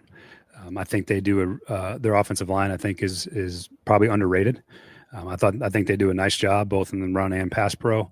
Ultimately, I think that offensive staff there is high level. They do a really good job. Matt's an excellent play caller and play designer and schemer, and put his guys in great position to have a chance to win the game, and they executed it very well.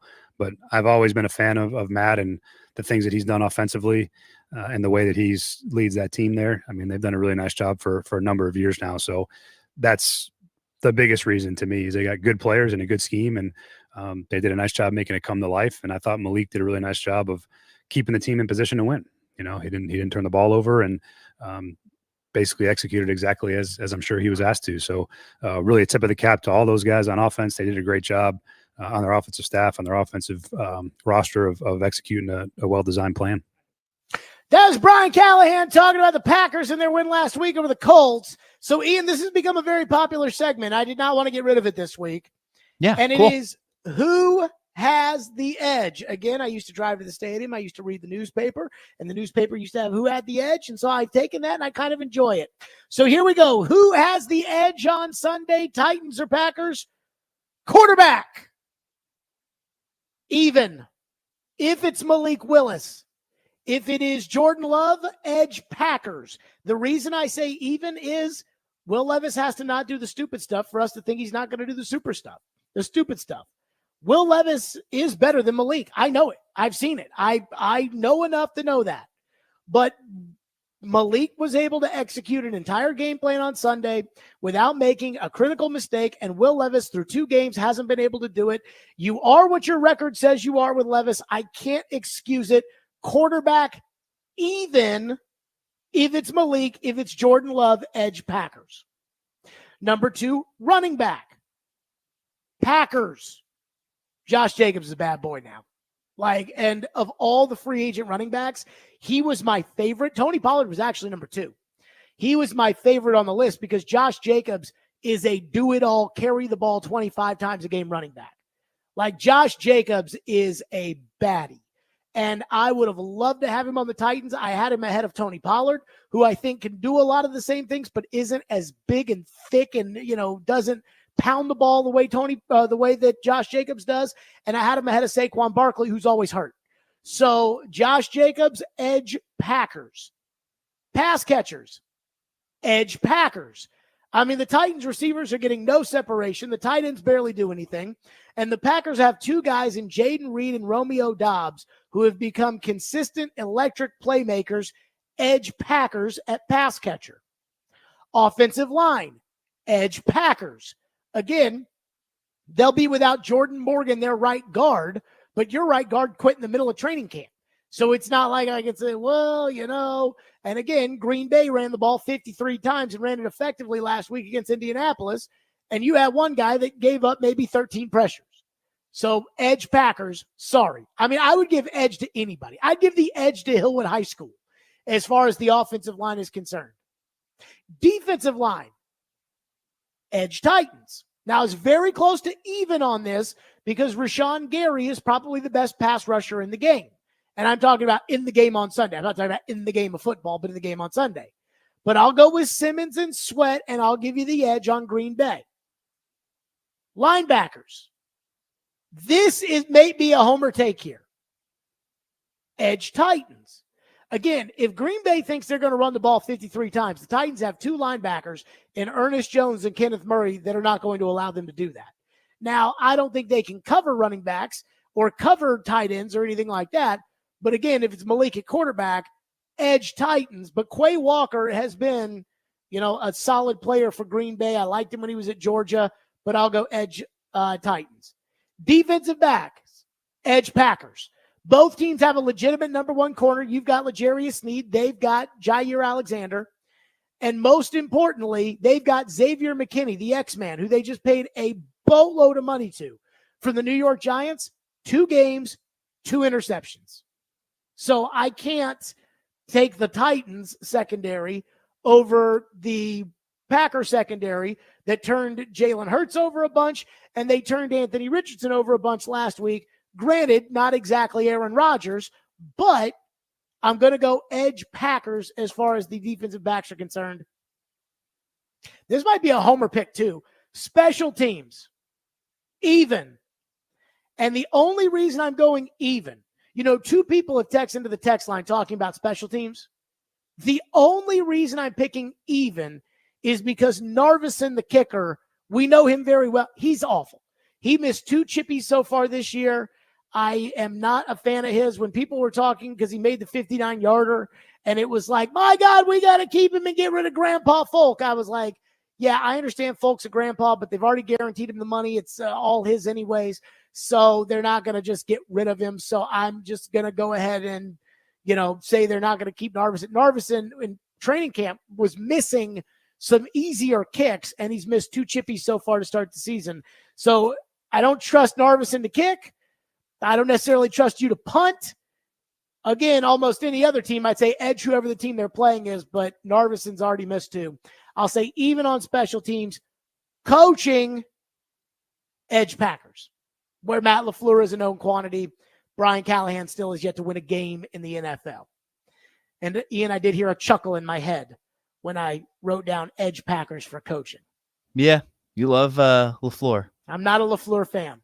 Winningest whatsoever. Rookie head coach in Packers history. And Packers have had some pretty good head coaches, I believe. So, again, the Packers, all those years, they've had all them coaches. Lombardi, Lambeau. And they also had a terrible run there with Bart Starr, but, we'll go. That's the edge. The edge in total. Quarterback, even if it's Willis. Edge Packers if it's not. Even. Running back, Packers. Receivers, Packers. Line, Packers. Defensive line, Titans. Linebacker, Titans.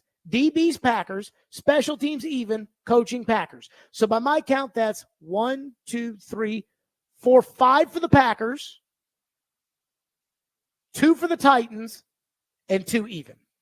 At some point, it'd be nice for the Titans to have the edge on the team they're about to play. But again, we can all wish in one hand and poop in the other and see which one fills up faster. 615-737-1025 is our phone number, 615-737-1025 here on the program. I do have a quick college football thought. I mean, this is the most excited I've been. We'll get to that next. Stillman and Company, then we're right back to the Titans and the Packers and your phones, 1025-1063 The Game.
We got all kinds of college football. Tune into 102.5, 106.3 The Game tomorrow for Vanderbilt. The Commodores will take on Missouri on the road. Pregame 1:30, kickoff at 3:15.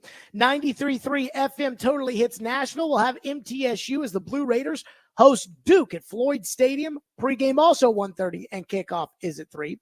That's 93.3 Totally Hits Nashville, presented by Sloan's Motorcade ATV. And then our college football game of the week will be tomorrow night at 7 o'clock right here on 102.5 The Game as Baylor takes on Colorado, presented by Twin Peaks. Take your tailgate to Twin Peaks, home of 29-degree drafts and wall-to-wall sports. So a quick college football thought here, and I got two quick ones. The first is Tennessee, Oklahoma tomorrow night. This is the most excited I've been for a college football game this year. Now, some of that might be because I live in the state of Tennessee. I don't know. But I feel like each week we've had a college football, I've kind of had to talk myself into enjoying the college football games that are on that weekend, but none of them have been appointment viewing for me where it's like, I got to sit my fat tush on the couch and I got to watch the game. Like, I didn't feel that way about Georgia Tech, Florida State that opened the season. I was just happy that we had college football. The first week, Georgia Clemson, okay, that was kind of like a good game in terms of program prestige, but we knew that Dabo had fallen off at Clemson, so it wasn't to me like a, sorry, can't do anything, then Georgia Clemson's on, and I was just more happy that football was back. A&M Notre Dame didn't do it for me, though, again, two prestigious schools. And then last week, I watched South Carolina LSU because it was close in the end. I watched Georgia and Kentucky. But again, there was no game. Where was game day last week? There was nowhere to go. Like Alabama versus Wisconsin was the spread was like 16 points. This one, and I know the Vols are favored by a touchdown. And I know it's not number 1 versus number 2. But this is the first game this year where I have sat down and I have said, hey, 7 o'clock tomorrow night, I'm watching football. Now, I will be watching football at 2:30 tomorrow, too, because Louisville plays Georgia Tech. But, again, I'm talking big picture. This is an exciting game. The Josh Heupel return to Oklahoma. There's bad blood there now. And it would not surprise me if Heupel tries to run it up if they've got a lead in the fourth quarter. And so I am super, super excited for the game tomorrow. Game day is going to be there.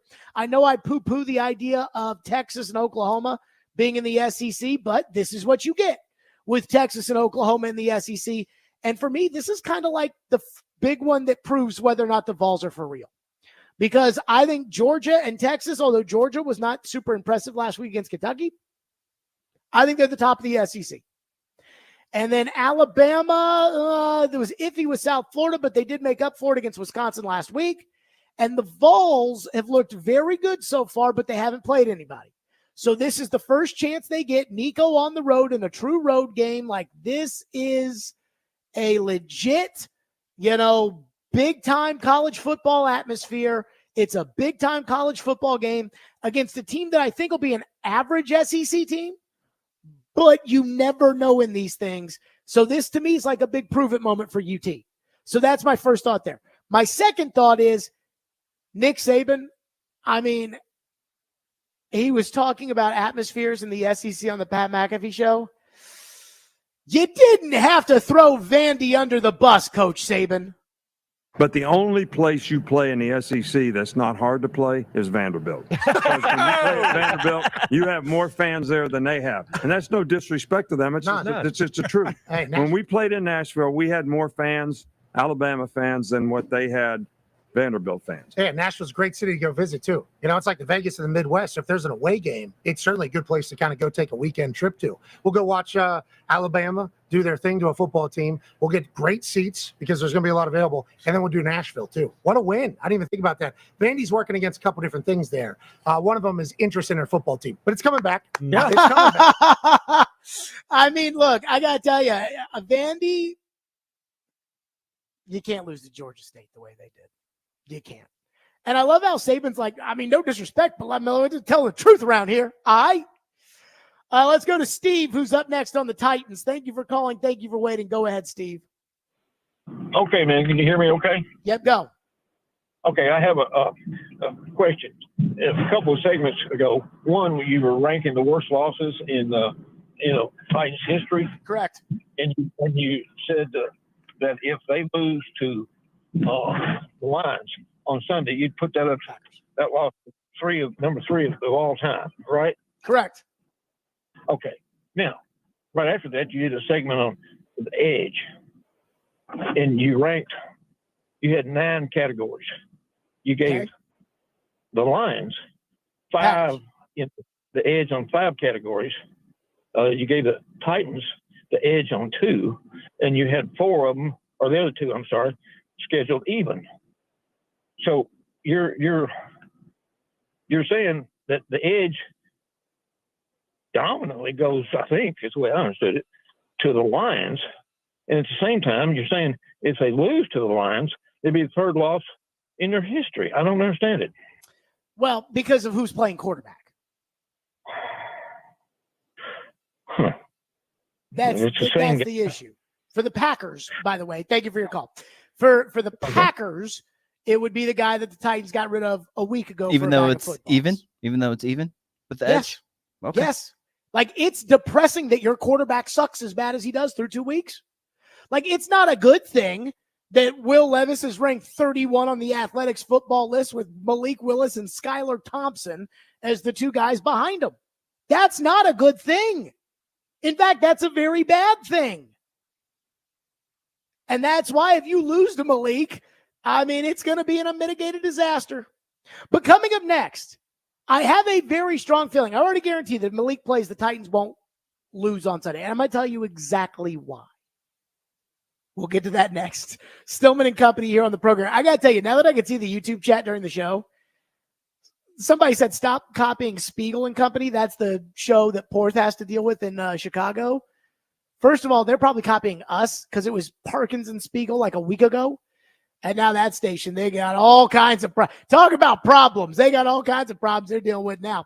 615-737-1025 is our phone number if you want to weigh in. Let's talk Fireball whiskey. Nothing goes down as smooth or tastes as great as ice cold Fireball cinnamon whiskey. That's right. There's no better way to ignite the night, to start the weekend, to kick it off right than to do so with Fireball whiskey. Again, I'm a huge fan, and you can support Fireball, and you can do it responsibly. Be 21 years or older to enjoy. That's Fireball cinnamon whiskey.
Stillman and Company, 102.5, 106.3 The Game, streaming live on Twitter, Twitch, YouTube, and Facebook Live. We are live from the Busy Bee Plumbing, Heating, and Air Conditioning Game Nashville studios on a Fireball Hot Take Friday. So we have spent a lot of today talking about what if the Titans lose to Malik on Sunday.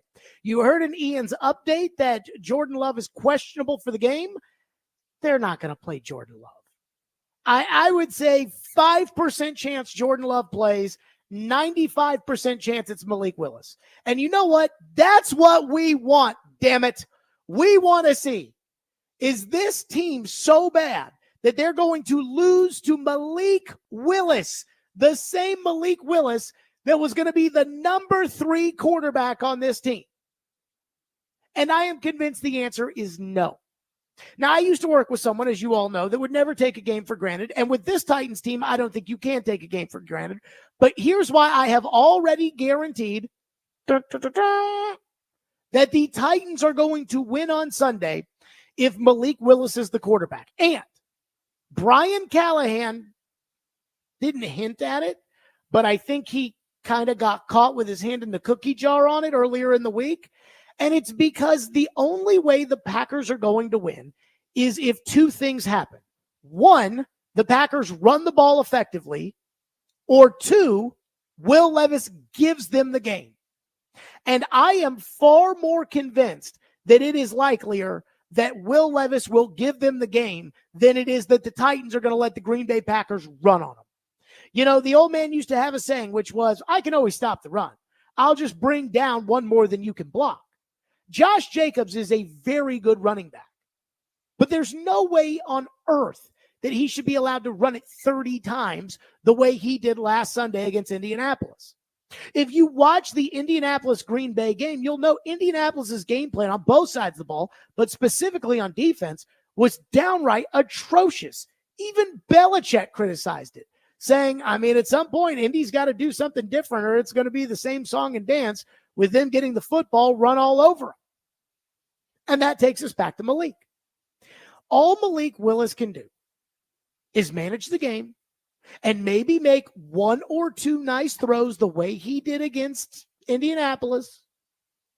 But they're going to have to run the ball 50 times or so in order to win a mano-a-mano game. That is if you don't give them any points. That is if you don't allow a punt to be blocked and returned for a touchdown. That is if you don't just roll the football on the ground to the other team. You will win. And considering that the Titans have been through so much over the last 2 weeks, you know they're hearing it. I mean, Will Levis told us. Some fan got his cell phone, which I think is kind of sad, but that's the world we live in. That's the two-way street of being the starting quarterback. He's hearing it. He knows. Cole Anderson, the special teams coach yesterday, got up there, kind of put his hand in the air, and he was like, yeah, we got to figure it out on these punts. Let me say this. They get another punt blocked, he should be fired. They get another punt block this season, he should be fired. But if they get another punt blocked on Sunday, 3 games in a row, pack up. I'll send TriStar moving over to the house for you. But I say all of this because, again, I am certain the Titans know exactly what to do. Because Jeffrey Simmons said yesterday, like, hey, you ain't going to run the ball in Tennessee Titans. Again, I would have preferred Jeff keep that to himself. But Brian Callahan was asked about his corners. Listen to the question Terry McCormick asks about the corners and stacking the box against Josh Jacobs. And listen to where Brian Callahan took the question with his answer. How much does your corner play in the fact that those guys can, stick with a guy, allow you to maybe load the box more when you need to against a guy like Jacobs? I mean, those guys have played well for us so far. I think even the encouraging part is we have lots of room for improvement as well there. And I love what they bring. They do everything that we've hoped they would do when they came in here. And I think that's the cool thing about the players we brought in free agency is that they've all come in and play the roles we envisioned for them at the level that we thought they would, which isn't always the case in free agency with Calvin and Tony and Lloyd and Cheeto and L'Jarius and Quandre. Those guys have all really come in and filled really roles at a high level for us. And that's encouraging. And I really think that those guys give us some flexibility in the secondary too, because they're who they are. We can do a lot more things schematically when you got corners that can go cover. Oh, do you notice he not once talked about loading the box, Josh Jacobs? In fact, the way he answered it, Ian, can we play it again? I want you to hear, you can tell he does this thing where he kind of stops to think, where he goes, and then goes, because he's thinking about what to say. Play the question in the very beginning again. How much does your corner play in the fact that those guys can, stick with a guy, allow you to maybe load the box more when you need to against a guy like Jacobs? Those guys have played well for us so far. There you go. Even that little pause and the pause and those guys have played well for us. Now let me tell you about all the guys we went out and at. Let's talk about Calvin Ridley, and let's talk about Quandre Diggs, and let's talk about all the guys, Tony Pollard, all the guys we've had it. Now play the question, Ian, and then just end it before Callahan talks. I'm going to answer for him. How much does your corner play in the fact that those guys can, stick with a guy, allow you to maybe load the box more when you need to against a guy like Jacobs? 100%. That's the game plan. And Brian Callahan knows it. So Terry McCormick asks him straight up, basically asks him the game plan, but Terry knows it. Like Terry's like, so, you got these corners, and they've got Jaden Reed, and they've got Romeo Doubs, but you're paying L'Jarius Sneed $20 million. Can you just stick L'Jarius Sneed on Romeo Doubs and just stick Chidobe Awuzie on Jaden Reed, although I don't think Awuzie can run with Reed, but again, you'll have safety help, and just play that too high safety that Mel Kiper hates? Can we just do that and load the box with all the guys, with Murray and Jones and Sweat and Simmons, and just stuff up the run with Josh Jacobs? The answer is yes. That's the game plan, because the Titans know if that was Jordan Love out there, or if that was Aaron Rodgers 2 years ago out there, they couldn't run that game plan. Because if it's Aaron Rodgers, Aaron's going to make you pay. You single up his receivers, it doesn't matter how good your corners are, Aaron will make you pay. But we all know Malik Willis, and we know Malik Willis ain't Aaron Rodgers, and they know it too. And Green Bay knew it, and it's a shame. Gus Bradley in Indianapolis should be fired. Indy Ben, if you're listening, he should be fired for not knowing that last week. The Titans know the way Green Bay wins the game is run, run, run, punt, run, run, run, punt, run, run, run, punt. That's what they're going to try to do. So what you do is you take the big boys and you stick them up there and you say, all right, you're not going to run, run, run, punt. And if you are, you're going to punt to us. That's it. But you're not going to get big plays. It's going to be 3 downs right to me. And I'm sticking the corners right there on the receivers. And I am begging Malik to beat me. Not for Malik to make a play to win the, no. I am begging Malik to win the game. That's the game plan. And I don't know about you guys, but I feel like I've watched enough Malik Willis football to just know that Malik can't do it. Malik cannot win games on his own. We don't think Levis can win games on his own right now. And Levis is better than Malik, even though he hasn't played that way so far this year. So, yeah, that's the game plan. And that's why they're going to win on Sunday. Their backs are against the wall.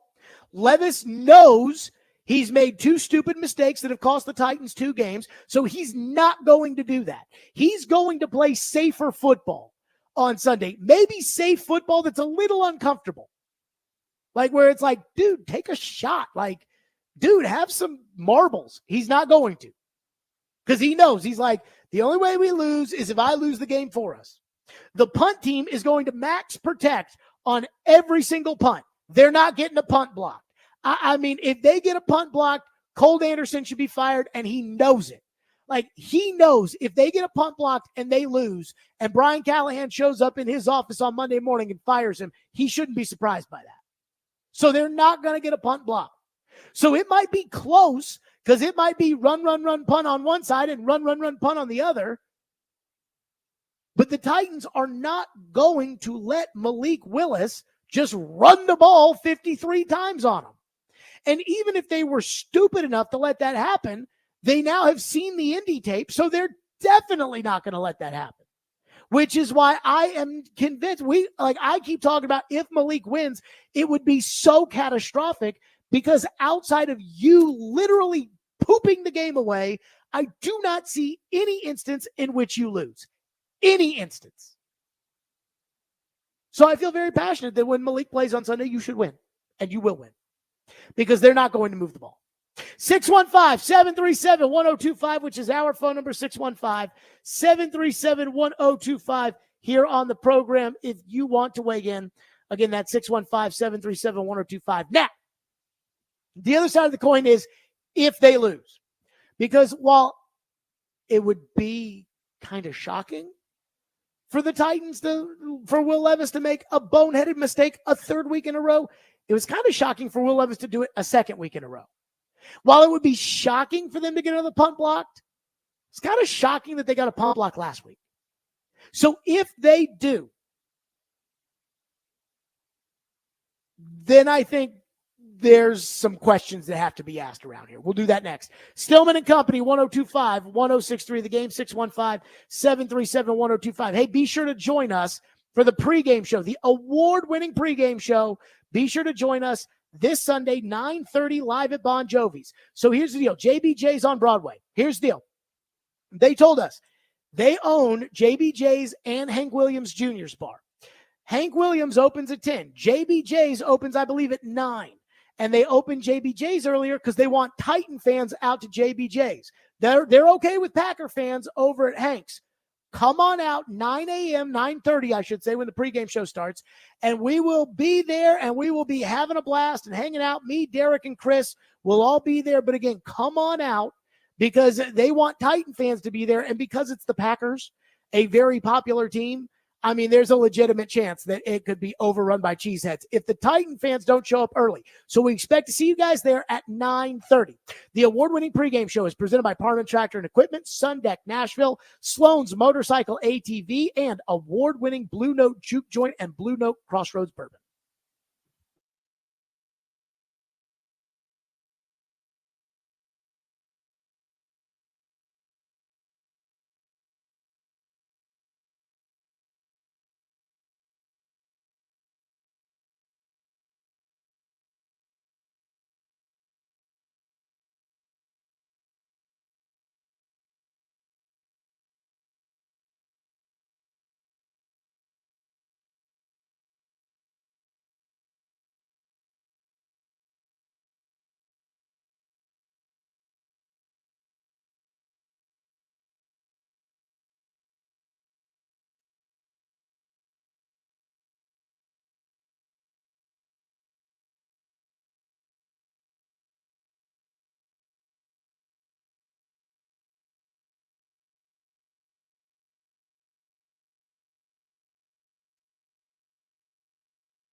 In playing quarterback, there's criticism that comes obviously when things don't go well. Do you find a way to just kind of shut all that out, things on social media or TV when those types of moments happen?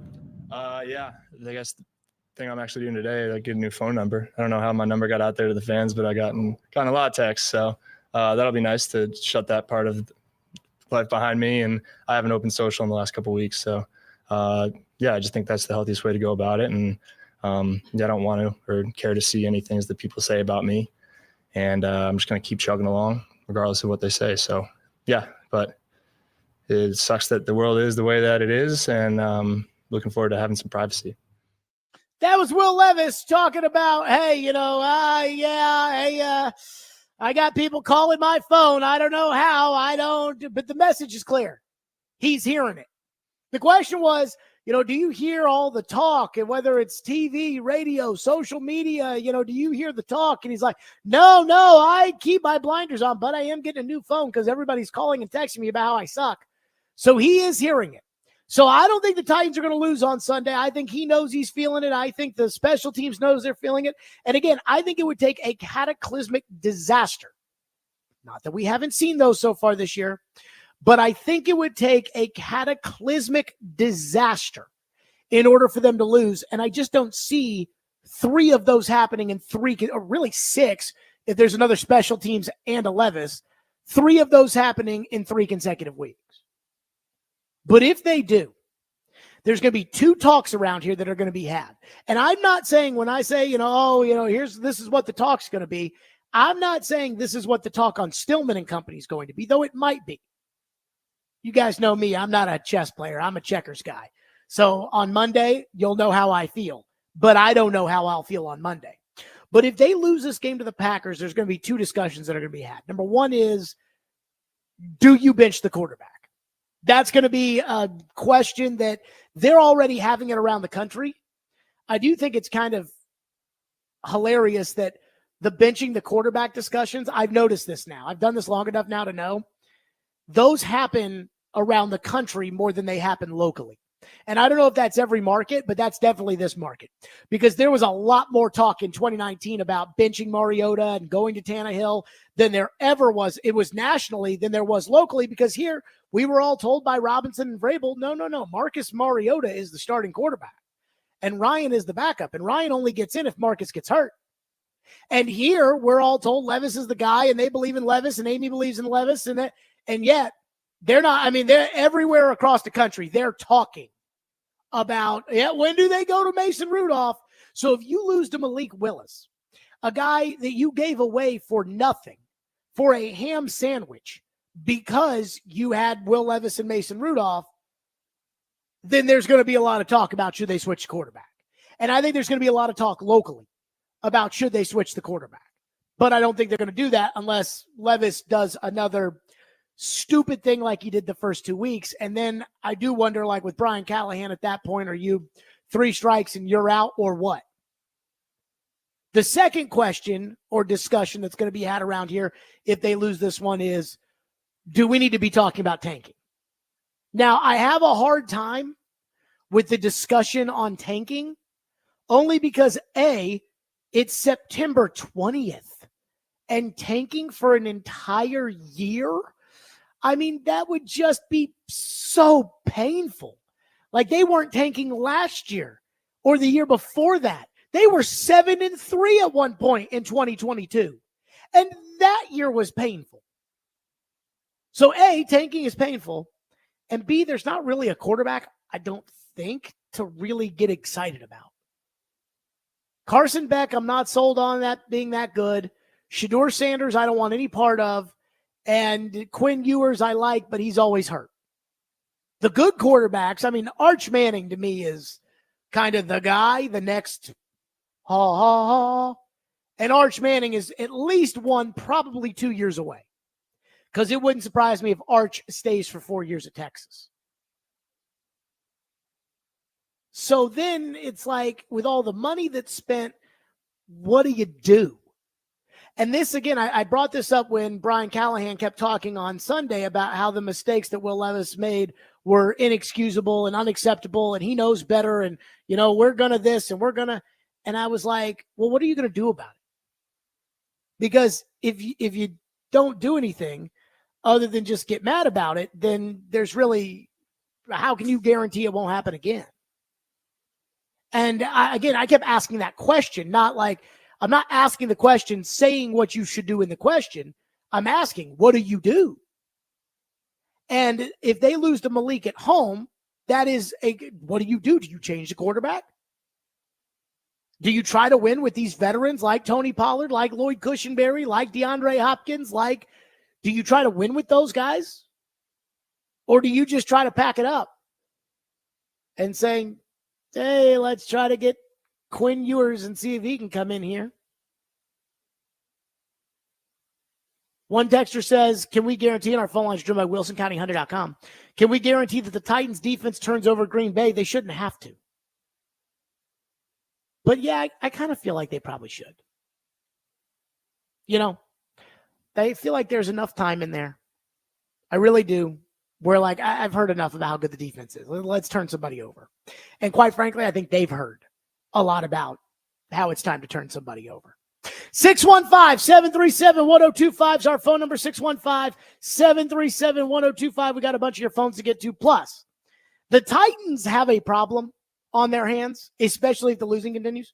They have a problem on their hands that is now bigger than a Jared Stillman stirring the pot problem. We'll get to that next. 615-737-1025. Let's talk about Window Nation. That's right. Did you know that most of your home's cold AC this summer leaked out through your old windows? Have you looked at your bill as it skyrockets during the summer and said to yourself, gosh, that's so high?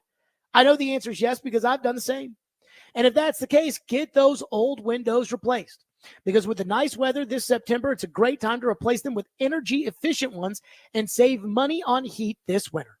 So who would I call? I'd call the experts at Window Nation. I don't know about the other companies that do this stuff, but I do know Window Nation. I know those guys through and through. They are honest. They will take great care of you. And not only that, they care about the value they're adding to your home. And I know this because I've used Window Nation, and I've told my friends to use Window Nation. So please, if you're replacing your windows, give Window Nation a try. Plus, for every 2 windows you'll buy, you'll get 2 windows free. Buy 2 windows, get 2 windows free. Buy 100 windows, I assume, get 100 windows free. There's no limit on how much you could save, and you could save more with 0 down and no interest or payments for 24 months. So schedule a fast, no obligation in-home estimate now with the pros at Window Nation by calling 866-90NATION or visiting windownation.com. That's 866-90NATION, windownation.com.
from assistant general manager to president of football operations seems to me like a pretty nice jump here from year 1 to year 2. What does your new job entail? Yeah, it is. It's a great opportunity for me. I look at my role as just I'm here to help bring our entire football staff together and make sure they have everything they need to succeed in their respected roles. And so I'm involved in a lot of things. My background is as an evaluator, a scout, worked on the salary cap. So I still help Rand Carthon and Brian Callahan in those areas. But my day-to-day responsibilities deals with cap management, data analytics, involved in football information systems, communications, just everything you could think of when it comes to the football operations. There you go. That was Chad Brinker talking during the preseason game about what his actual job is. And I'm not sure anybody actually still knows what his job is, but I brought this up at the time. When they announced their new organization structure, which the Titans do every year, it feels like. Like, it wasn't that long ago that Amy Adams-Strunk announced that John Robinson and Mike Vrabel were getting matching contract extensions. It was not long ago. It was January of 2022. We're in the middle of 2024. It wasn't that long ago. Then they changed the management structure to Mike Vrabel and Rand Carthon, the collaboration. Nobody's in charge. We're all working together. This is going to be great. This is and I said that when that happened, I remember because Caroline was on the midday show talking like, basically acting like the Titans were hiding the truth from us. And I said, they're not hiding the truth from us. They're telling us the truth. They're telling us like there is nobody in charge. Amy has said, hey, you two work it out. And I said, that only works if you win. Because if you win, then it's like, oh no, Mike said you're coaching them great. And oh no, Rand, you're picking them great. But if you lose, it becomes he wanted Andre Dillard. No, he wanted Aaron Brewer. No, he wanted to draft a quarterback. I wanted to draft a good player. He wanted to draft a quarterback. I didn't want to do that. And again, that's a tale as old as time in the NFL. So then they restructured again. They hired Brian Callahan. They, let me put this in quotes, promoted Rand from general manager to executive vice president / general manager. And they promoted Chad Brinker to president of football operations. And I said at the time, I'm like, well, clearly that's a demotion for Rand, right? Because before Chad Brinker was his assistant general manager, and now Chad Brinker is his boss. He's the president. And I got people that were texting me that were like, you don't understand. I'm like, I don't understand. Somebody help me understand this. Somebody break this down for me. This doesn't make any sense. And then Chad Brinker introduced him at the draft press conference. And then somebody told me, well, why would that be crazy that the president would introduce the vice president and the coach? And I said, so wait a minute, Rand reports to Chad? They say, yeah. Huh? And then I was told, well, other teams have this kind of stuff too. I go, who? Well, there are some sports teams in basketball and baseball that have. I said, I know the Orlando Magic. One of my best friends is like third in charge at Orlando. She's like, I think the director of player personnel. She's one of those kind of titles where whatever. They have a president. They have a GM. They have a CEO who's above those guys who stays out of basketball. But in basketball, they have a president and they have a GM. President calls the shots. But here, every time I bring this up or I say, well, Brinker was promoted above Rand. So does that mean Rand's really not calling the shots? I mean, people just scream and go crazy. And they're like, that's ignorant. And they're like, it's personal between you and Rand. And I'm like, no, it's not. It's not. In fact, if anything, I feel bad for Rand because, again, it sounds kind of like they demoted him. But again, when I say these things, it's just a Jared Stillman problem. It's like, oh, there goes Jared just stirring the pot, even though he's taking what should be an obvious ambiguity and asking for details about who's in charge. Because, again, when you lose in the NFL, it all of a sudden becomes like a who screwed up? He did. Not me. He did. Because they're only going to be able to blame John Robinson and Mike Vrabel for so long. And it's probably not going to last much past this week if they lose to Green Bay.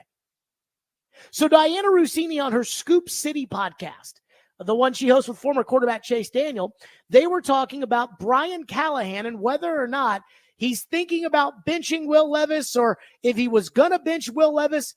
And here's what Diana said. I know he loves his quarterback. He said he loves his quarterback, but you have to wonder if behind closed doors, he's sitting with Rand Carthon and Chad Brinker, the decision maker there, and going, if we want to win this year, we may have to consider this because he's losing us games. The decision maker there is Chad Brinker. Diana said that. And here's where this becomes an issue. Not because of what I said or locally or anything else. All anybody here cares about is whether or not the Titans win. And if the Titans lose, they're going to get mad at everybody. But that means that that's what the league thinks. The league thinks Chad Brinker's in charge. The league thinks Rand has been demoted. The league, that's what the league thinks. If Diana's saying it, that's what the league thinks. And by the way, somebody texted into the text line and said that Russini's a mouthpiece for Mike Vrabel. Right. But remember that, as Joe Rexroad pointed out, when Diana wrote the piece around Thanksgiving that Vrabel wasn't going to be fired, and a lot of people, not me, because I know how this works, but a lot of people thought, because we all know that Diana and Vrabel, that we know the path. Joe got very defensive about Diana Russini. They both work at The Athletic. Joe got very defensive because a lot of people thought that Mike Vrabel was the one responsible for putting out this story that Mike Vrabel wasn't going to be fired. The problem is that, as Joe pointed out, the New York Times, who owns The Athletic, does not allow somebody to write a story. The editors do not clear that story if it does not come from somebody. The source has to be somebody who has the authority to be able to speak on Mike Vrabel's job status. Mike Vrabel does not have the ability to speak on Mike Vrabel's job status. Just like I don't have the ability to tell you if my show is getting canceled next week because I'm not in charge of my show being canceled. And then when Vrabel got fired, they had that whole anatomy of a firing in which there were a lot of details in there that pretty obviously came from Amy. Like the whole Amy was upset at Vrabel for the New England comments. That didn't come from Vrabel. That came from Amy. So Diana clearly has hooks in the organization, even if it's not, as obvious as it was before with Vrabel. So you can say, oh no, this is all a vindictive ex-coach who didn't want Rand in the first place, which last year you all told me every time I brought that up, you all told me I was stirring the pot and that Vrabel and Rand were working side by side and TD sat down with him and they said it was great and all of that. And I'm like, yeah, okay, that's okay. Again, I got a pretty good feel on Vrabel.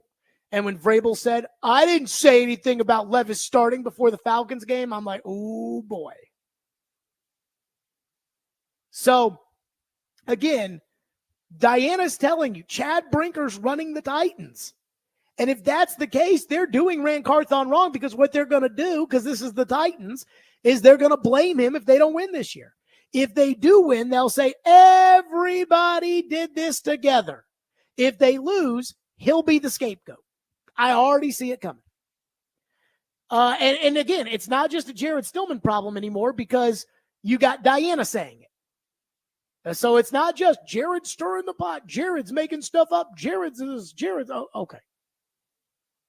Justin says, just speculating, but if they promoted Brinker over Rand, does Brinker then become the one who's on the chopping block instead of Rand?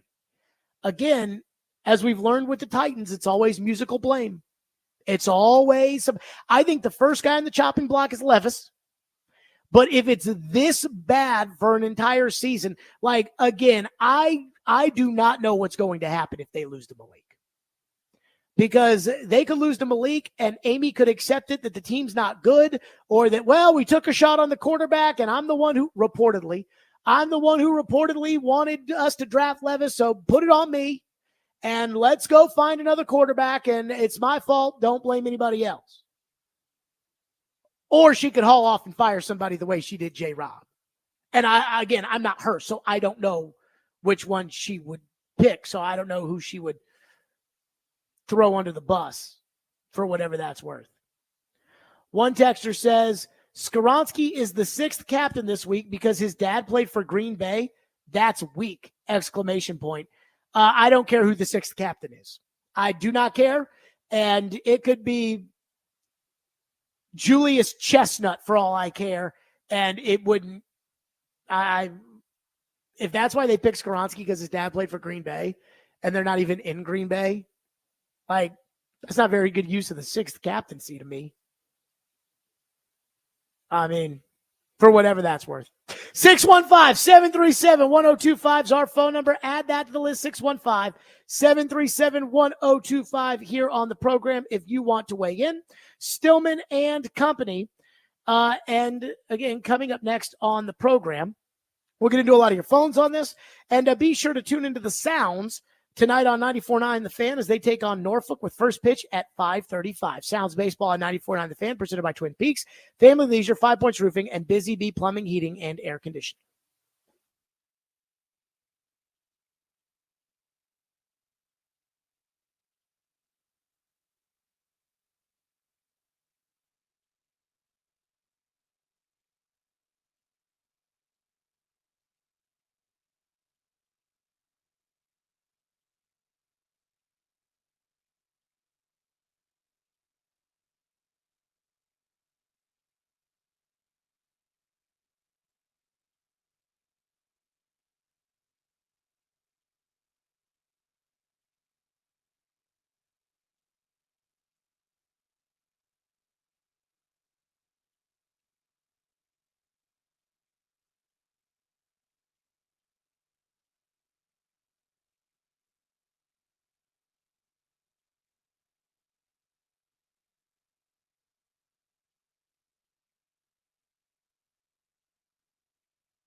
I look at my position as a position of ultimate service. I'm here to service our head coach, our general manager, and every single department head. You know, we're about creating leaders within our organization, empowering people to do their jobs. And my job is to help lift them up, give them the tools that they need to succeed in their roles. And I really look at it that way. That's what true leadership is service to others. That was Chad Brinker. And again, Diana Rossini came out on the Athletic Scoop City podcast and said Chad Brinker's the chief decision maker for the Titans. I have one follow-up thing on the Brinker thing, and then I do have a Will Levis take I wanted to hit on. But let me say this. By the way, Ian, what do we make of this? So, you know, on Twitter, we have our show streaming live, as always, which, hi. But we're always putting it up there. And I'm always putting up the different topics, you know, what we're talking about. And then that way, if you want to click on Twitter, you can just click it and watch it. Or maybe you're like, oh, Jared's talking about this. Let me flip it to 1025. Yeah, between your feed and the station feed, you should be able to find the stream pretty easily. So I put up, you know, Diana Rossini says that Chad Brinker's the decision maker for the Titans. At 3:37, at Paul Kaharski NFL replies, I mean, did you not understand the reorganization and the titles? But one thing that Twitter does do is it'll say when someone deletes a post, this post has been deleted. If you're watching the stream, I'm putting my phone up right now, and you can see that Kaharski has deleted this tweet. Ian, why do we think Paul Kaharski deleted the tweet? I don't know. I mean, again, Paul's basically saying when Diana says that Chad Brinker runs the organization, which I've been saying ever since that interview in the booth during the Seahawks game, which everybody got all up in my Kool-Aid about ever since then. And Paul's acting like, yeah, but you don't understand, you don't, da. But then deleted it. I'm going to tell you why. Because I will say, I think that he deleted it because he didn't want to have to deal with everybody yelling at him, because I know what it's like to have everybody yell at you on this kind of stuff. The Levis take was, if they lose on Sunday, everybody will talk about them benching Will Levis. I don't think they're going to bench Levis, but I don't think that the people that say, give Levis the season, I don't think that's happening. Like, I do think there's a leash. I don't think it's Sunday, but I don't think it's the season. One texter says, do you fire the special teams coach if anything goes wrong? Anything. Punt, field goal, kick return, etc. Well, I'd have to see it in order to be able to, you know, tell you whether or not it's fireable. Let me just say this. If you get another punt blocked, you should be fired. And I don't know Cole Anderson from a jar of Vicks. He might be a great guy. In fact, I think I know somebody. I think I'm friends with somebody who's friends with him. And again, I think that's the case. And he might be a great guy. Like, he really might be a great guy. I have no idea. But if you're a special teams coach and you get a punt blocked in 3 straight games, you got to go. Like, you got to go. And so, yes, I'm not going to say if anything happens to you, fire the special teams coach. If you get a punt blocked on Sunday and you lose because of it, like if you get a punt blocked, if you're Cole Anderson and you get a punt blocked, like say in the second quarter, you better hope that you win the game. Because if you win the game, nobody ever gets fired. If you win the game, it's always great team effort, great job offensive line, great job defense, great job. But if you lose and it's 3 punt blocks, like, you should expect Brian Callahan to fire you the next day. And I do wonder this about Brian Callahan. Brian Callahan's a good man, and I will stand by that. But I wonder if Brian Callahan is ready to go into somebody's office and fire him. You know, I've never fired anybody in my life. I've never been in a position to fire anybody. But I understand that, like, hey, the people that do it, like, they get pretty good at it over time. And I wonder if Brian Callahan's ready to walk in there and say, pack it up, buddy. You know, I know we were boys in Cincinnati, but we've gotten punts blocked in 3 straight games. I got to do something about it. He'll tell you he is, because everybody always says they're ready to make the big decisions. But is he really ready to make the big decisions? And that I don't know. One texter into the text line says, just speculating. One texter into the text line says, why do you think the Titans have not spent more time trying to get turnovers on defense? I think we have to remember that the first game was the first game, but Aaron Rodgers, you're not going to trick Aaron Rodgers into something that you might be able to trick Malik into. As far as I'm concerned. I was trying to think about that. Who has the bigger advantage? Malik knowing the Titans defense and personnel and scheme versus the Titans defense knowing Malik and his tendencies? It's got to be the Titans defense. I mean, the head coach coached them. Yeah. The coach has to know more than the players. Yeah. And so it's got to be the defense. Because I wonder, because Malik's going to know, the tendencies of the players and some of the plays, probably some of the schemes, what they do on this. Is he going to know, the answers to some of that stuff versus what do the Titans defensive coaches know about the weaknesses of Malik and how they can take advantage of that? I'm interested to see. Andrew says, if there's a block punt, I want Anderson immediately removed from the stadium by security. Do not hang around until the end. You're done. I mean, again, I am not advocating for this man's firing. And nobody gets in trouble for something they haven't done. But at some point, you got to be like, hey, man, 3 strikes and you're out. 3 games, see ya. You're out. Randy says, how does Brinker being in charge jive with Amy making it clear in January that Rand was in total charge of the roster? It's no wonder it's confusing. That's my whole point, is that every day the narrative changed about, other teams do this. I'm like, no, they don't. I know what the other teams do. The other teams have the president in charge. And then it's like, well, Rand reports to Chad. So wait a minute, Rand reports to Chad or Rand reports to Amy? Because that's kind of, Amy oversees everything. So you see what I'm saying? And so when they keep with the ambiguity, it's like, okay. Who knows? One texter says, have you found DeAndre Hopkins? Because I haven't seen where he is. DeAndre's hurt, folks. And they're going to need to get that one figured out as well. All right. Chad Withrow will join us coming up next. This is the first college football game that I am truly excited about this season. Tennessee, Oklahoma. We'll get his thoughts on it. And, of course, we'll hit the Titans and we'll do the hot seat. Chad Withrow from Outkick joins us next. Stillman and Company on a Fireball Hot Take Friday. Let's talk Fireball whiskey. Nothing goes down better and tastes smoother than ice-cold Fireball Cinnamon whiskey. There is no better way to ignite the night or to start your weekend than to do so with ice-cold Fireball Cinnamon whiskey. I love Fireball, and you should too. Ignite the night, enjoy the weekend, and please do it responsibly. Be 21 years or older to enjoy. That's Fireball Cinnamon whiskey.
Stillman and Company, 102.5, 106.3 The Game, streaming live on Twitter, Twitch, YouTube, and Facebook Live. We are live from the busy B Plumbing, Heating, and Air Conditioning Game Nashville studios on a Fireball Hot Take Friday.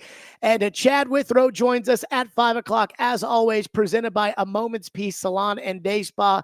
Chad, tomorrow is the first day where I am going to sit my rear end on my couch and not just be excited to watch college football, but be excited for the specific game. It's Tennessee, Oklahoma. To me, and I know that we had the A&M Notre Dame game in week 1, but that didn't feel like a college football playoff implication kind of game. Georgia, Clemson, it was okay. And this to me feels like the first big game of the season. The first, hey, hold on, I can't do anything that time on Saturday because Tennessee's going to Oklahoma. Do you feel comfortable about tomorrow's game for the Vols, or are you nervous? Oh, I feel comfortable in saying that Tennessee has been a much better football team through 3 games than Oklahoma when you look at them statistically. And the schedules aren't that far off. I mean, Tennessee has played 2 cupcakes, and they played a top 25 NC State team, and they won it 51-10 when they played them. Oklahoma beat a really bad Temple team, I think 51-3 in week 1. They struggled against a pretty bad Houston team in a 16-12 win.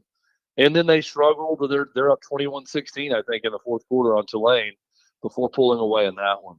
If you look at Oklahoma offensively in this game, they're ranked in the hundreds in most categories. Tennessee is not ranked past 17th in any offensive or defensive category. They haven't allowed a touchdown in 4 games defensively. So I'm having a hard time seeing where Oklahoma is going to have a ton of success offensively other than Jackson Arnold's ability to run. But I think Oklahoma is going to be able to do some things defensively to Tennessee. I think that's where their strength is under Brent Venables. So, look, the great variable, and you can say this about any game, is going to be turnovers. Oklahoma is very good at generating turnovers. Nico's first true road game, so we don't know how he's going to respond to that. He was away from Knoxville in the win over Iowa in the bowl game and the win over NC State. But I am genuinely excited about the atmosphere around this game. No matter how much Josh Heupel tries to downplay it, he cares a lot about beating Oklahoma. The way he was treated in 2014, he had an offense that averaged 36 points per game that year. He was a year removed from out-coaching Nick Saban in the Sugar Bowl and upsetting Alabama, where the offense put up 45 points in that game against Alabama. So he's got bitter feelings about Oklahoma, whether he's going to tell you that or not. It's very important to him. I don't think he's telling his players that, but his players know how important it is to him. And it is a giant game because if Tennessee's able to go there and win, if you look at Vegas coming into the season, the 4 most difficult opponents on Tennessee's schedule were in order: at Georgia, Alabama at home, at Oklahoma, and NC State on neutral field. Well, they beat the 4th most difficult opponent by 41 points. Now they get the 3rd most difficult opponent on the road.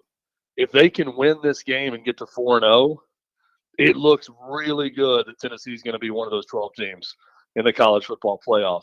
Lose it, though, and I think, you're kind of looking at, can Tennessee split between Alabama at home and at Georgia, and it becomes much more difficult. Win it, and you can drop those 2 games, and I think you're still going to securely be in the 12.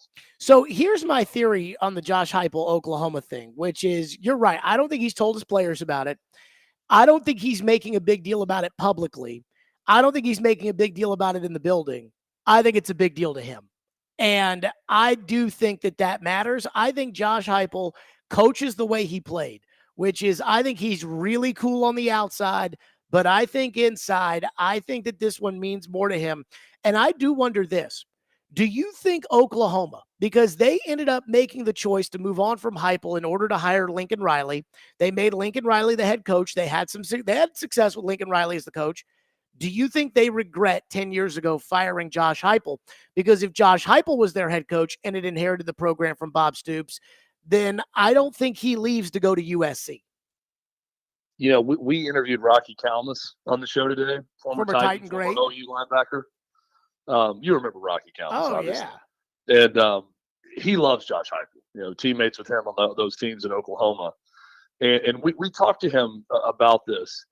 I think the people that I've talked to at Oklahoma, Jared, very much are of the belief that, it worked out for all sides, because they don't believe that Heupel would have become the coach he was going to become had he just stayed at Oklahoma and been named the coach in waiting.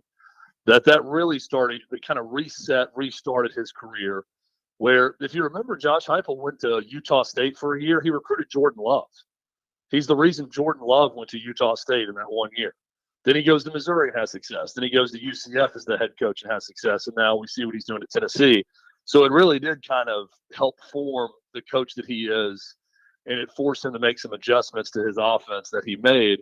That's really helped him. Now, I think if you gave true serum to someone from Oklahoma and you gave them the two options of firing Josh Heupel, bringing in Lincoln Riley, naming Lincoln Riley as the successor to Bob Stoops, and then knowing that Lincoln Riley was going to bolt for USC after a few years, versus firing Mike Stoops at the time, keeping Josh Heupel, and naming Josh Heupel the coach in waiting, and Josh Heupel is still your head coach years later because he's never going to leave Oklahoma under that scenario, I think they'd tell you they prefer the Josh Heupel scenario to what they have right now.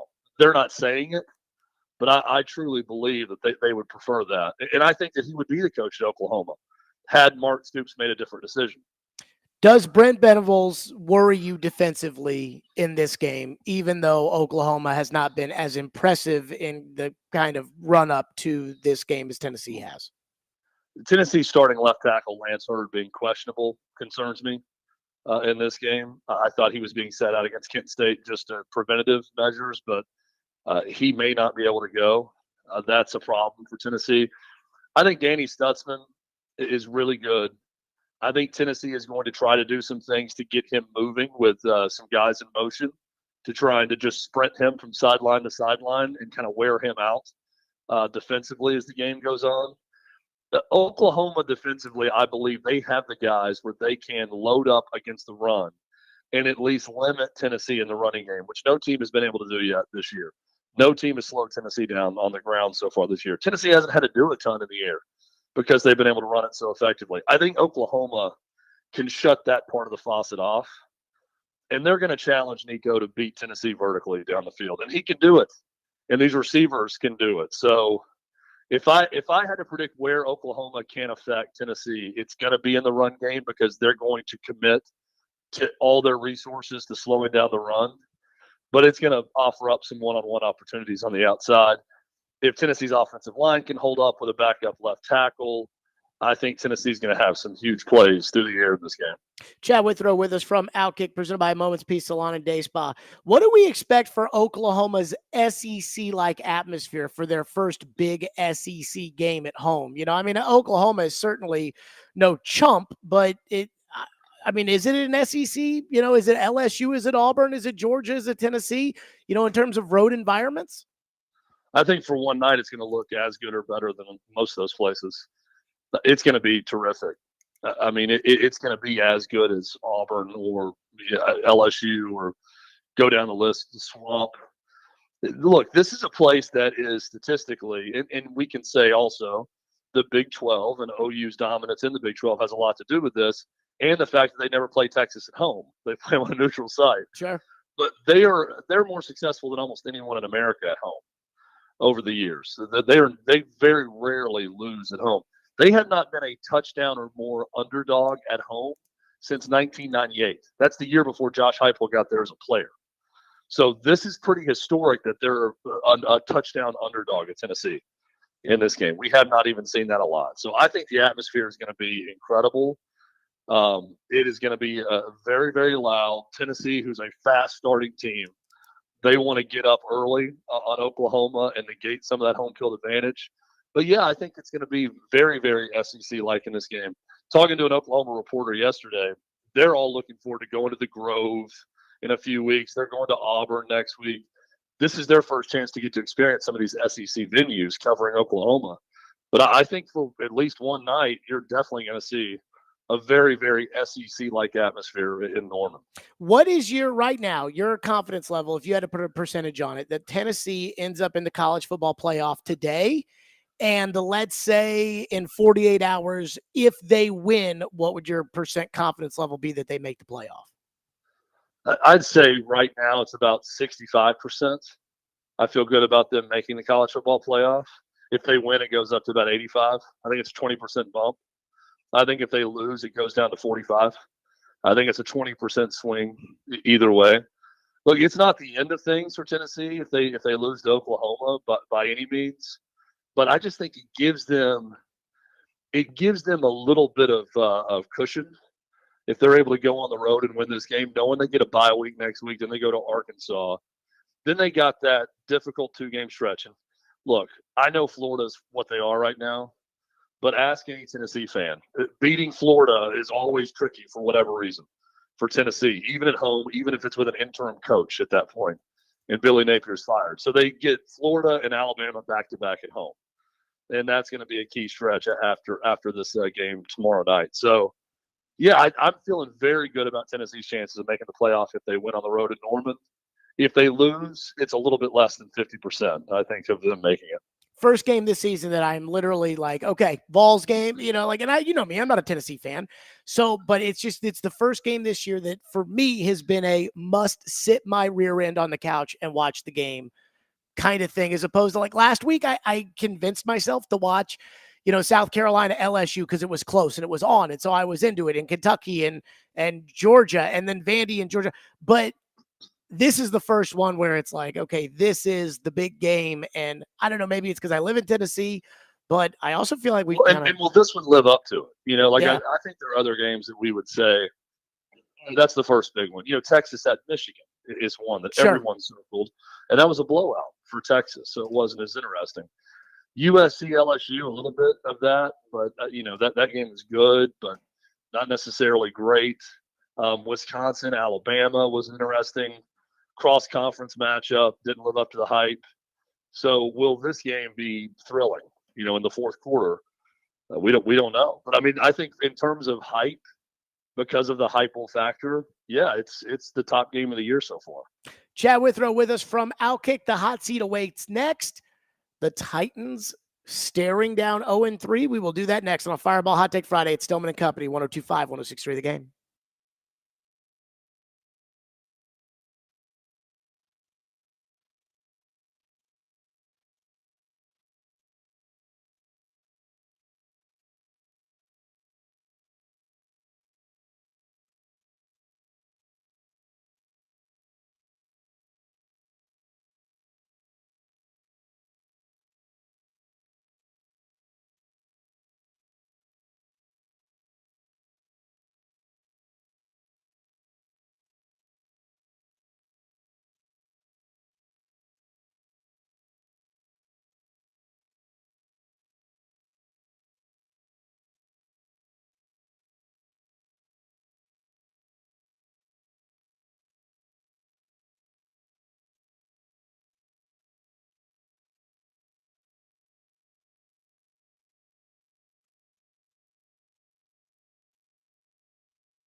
Stillman and Company, 102.5, 106.3, The Game here on a Fireball Hot Take Friday. Chad Withrow with us from Outkick, presented by Moment's Peace Salon and Day Spa. Okay, Chad, let's get right to the hot seat unless you have a thought.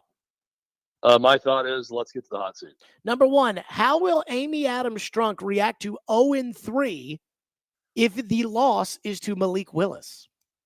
Firing her secretary, firing an assistant special teams coach, firing an analyst of some sort. I mean, somebody's going down for this.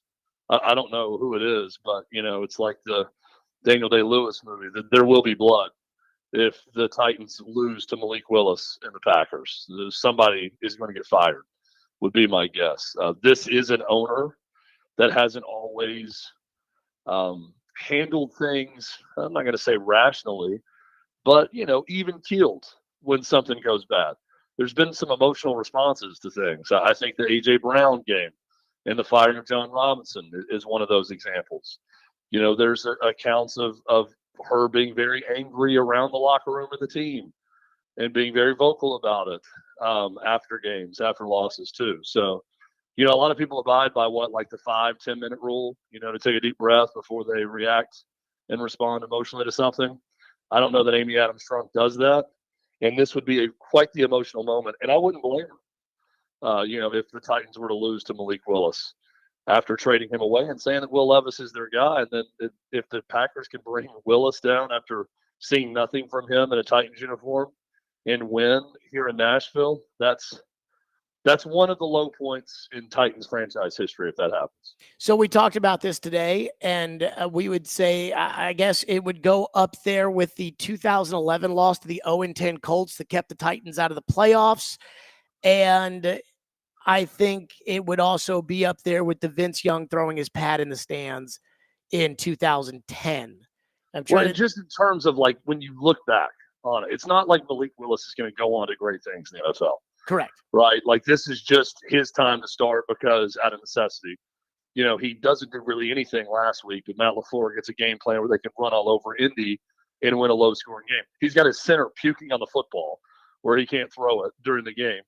I think of a loss to Johnny Football with the Titans. I think of a loss to Ryan Leaf also, just in terms of losing to bad quarterbacks. The Colts deal that you mentioned there, that's one of the all-time bad ones too. This, whatever your top 5 list is, it's in the top 5 if that were to happen. I don't think that it's going to. I know we're going to continue on with the hot seat, but if that were to happen, yeah, it's truly, truly bad. Should the Titans tank if they lose to Malik Willis? I don't know that they're going to have to decide to. I mean, what would tanking be? Starting Will Levis or starting Mason Rudolph? I mean, if they lose to Malik Willis and the Packers, they're likely not winning more than 3 or 4 games, and they're going to have a very high draft pick. And who is the quarterback in this upcoming draft that's not very good with quarterbacks that you're going to draft? Because you're drafting a quarterback.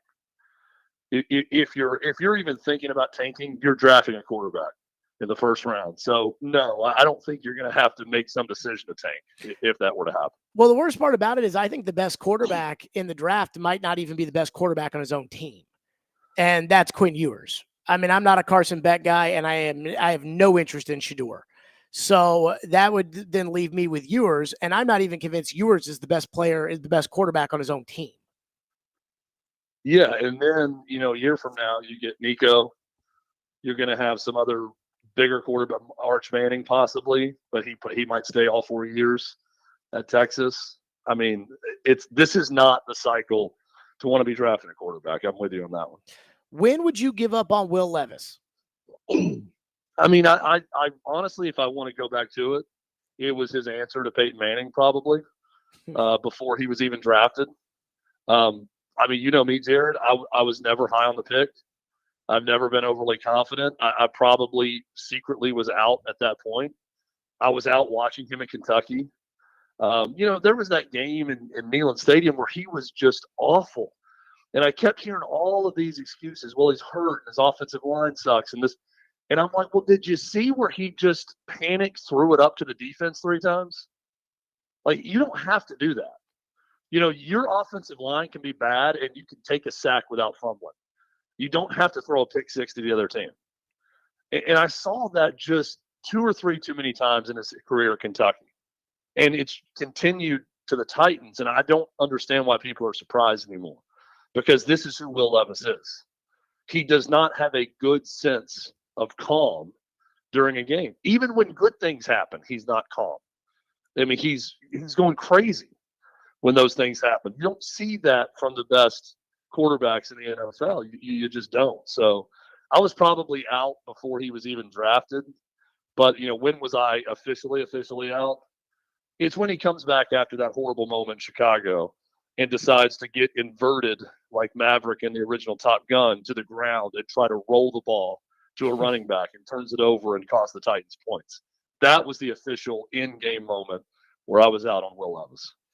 Would you trade Will Levis straight up for Bryce Young, and who would say no in a potential deal?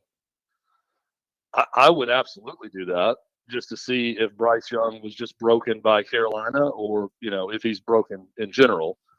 So, yeah, I mean, I think we've seen enough of Will Levis. I would love to see that for the Titans. Don't you think Carolina who would say do that? No to it? Yeah, like would Carolina say no? I don't see like they say, no, we're still in on Bryce, but I don't believe that.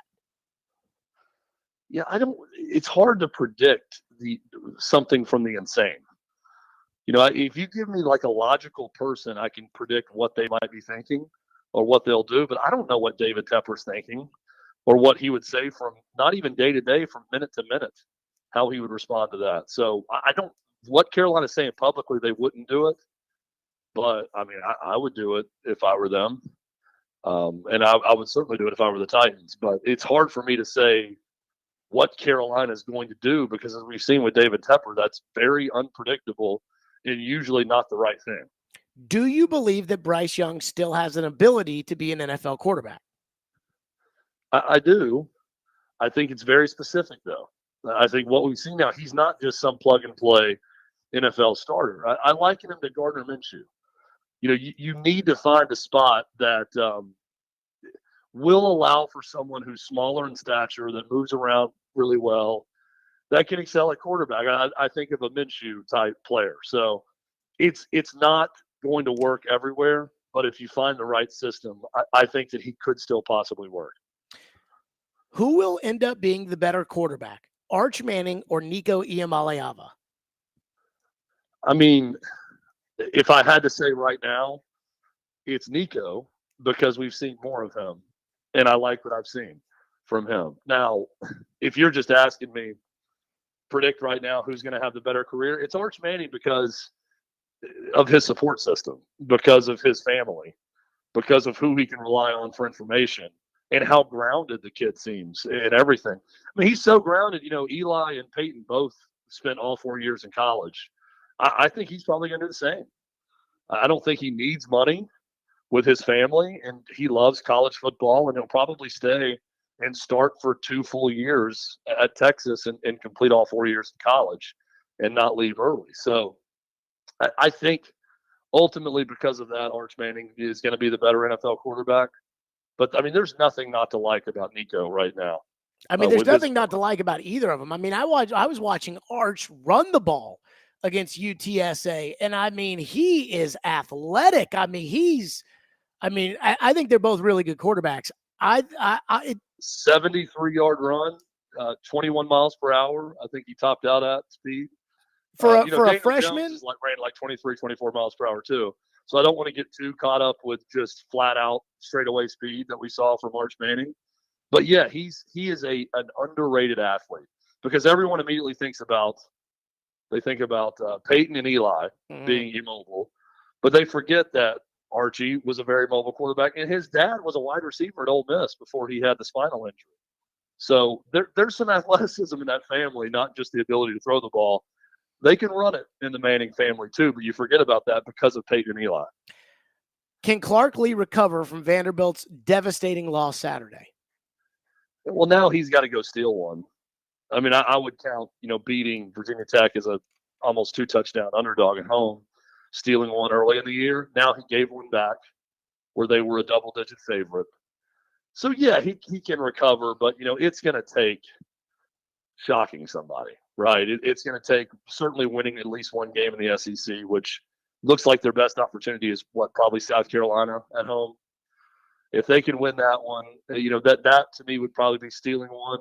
They're going to have to go take one back for him to really have a shot.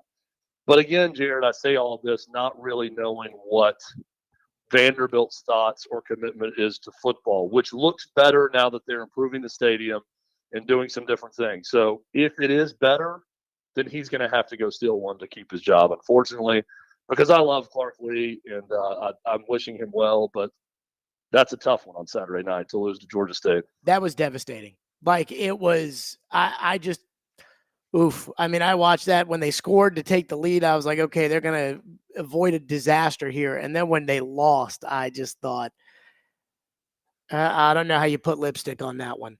Okay. Your thoughts on the 10% talent tax that Tennessee is going to be adding for tickets at Neyland Stadium? I think it's brilliant. I think Danny White has been on the cutting edge of everything that's changed in college sports. I also understand that if you are a season ticket holder in the upper deck and it's a big part of your entertainment budget, you're spending on tickets to go to Tennessee games, why you would be upset. But I also think Tennessee fans are a little bit more progressive than a lot of other college football fans because they've seen the benefits of NIL and they understand that you have to pay for top talent. And Tennessee fans like experiencing success so much that they're okay forking over some money. The fact that there's 5,000 members of the Vol Club that pay monthly to Spire Sports and their NIL collective, that shows you that Tennessee fans are committed to spending money to pay players.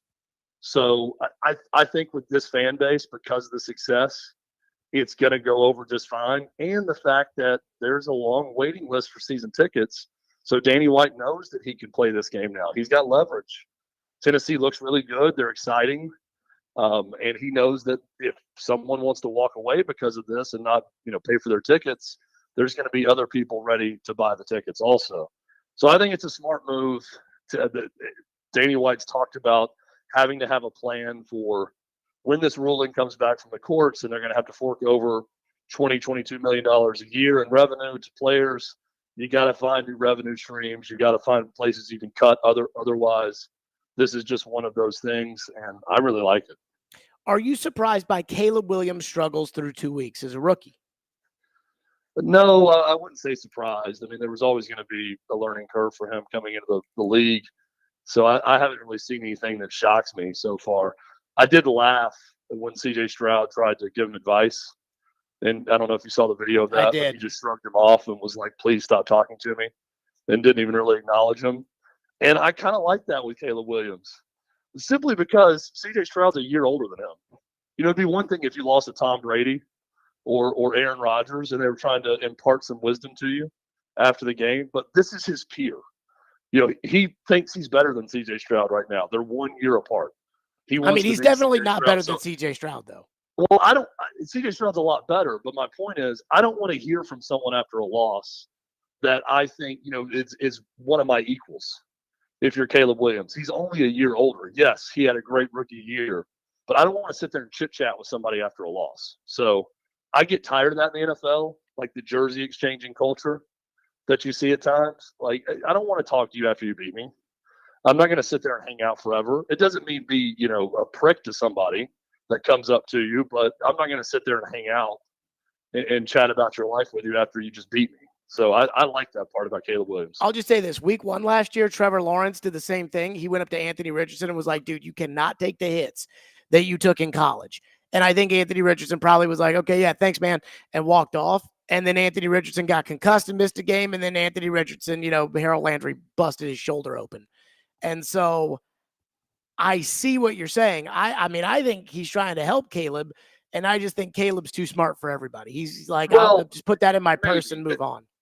Maybe, but also like that, I don't want to hear anything in that moment. That's not the time to like impart your wisdom. Like if you want to reach out during the week and we can have a talk about, hey, here's what I did my rookie year. Here, this will help you.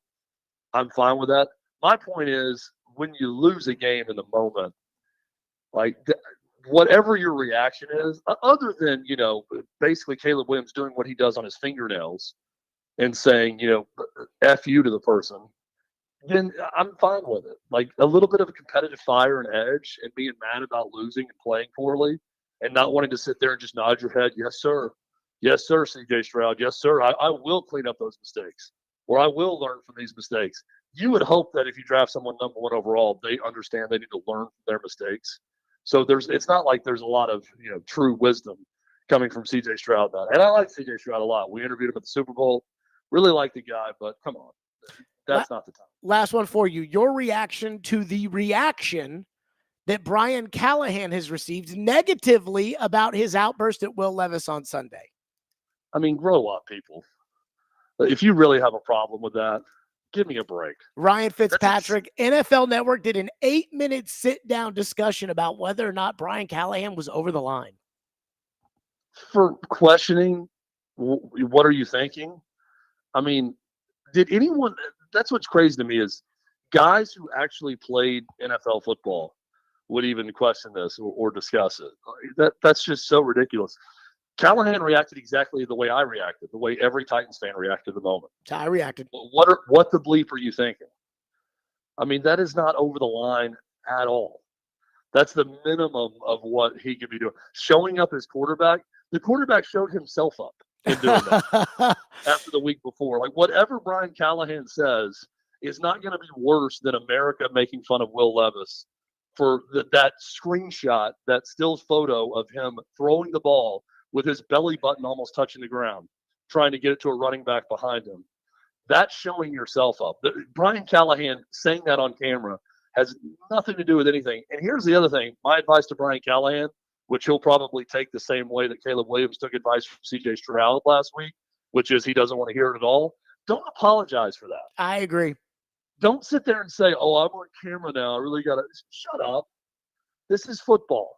And we saw Aaron Rodgers last night, the shove with Robert Saleh, and it turns out to be nothing. But who cares if it was something?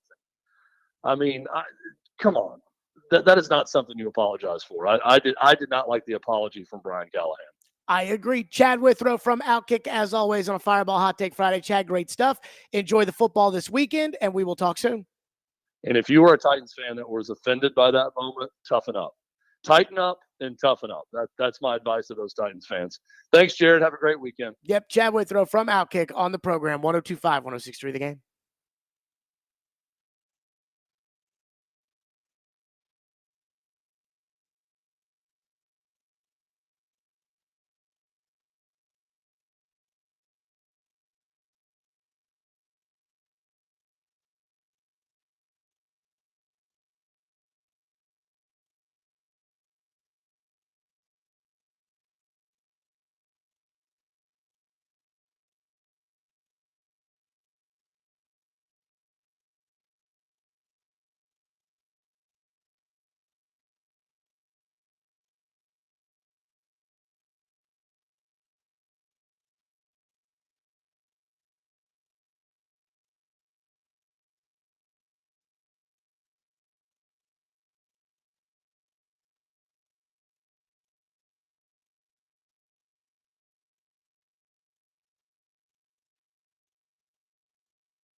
things. One, Josh Jacobs is a very good player.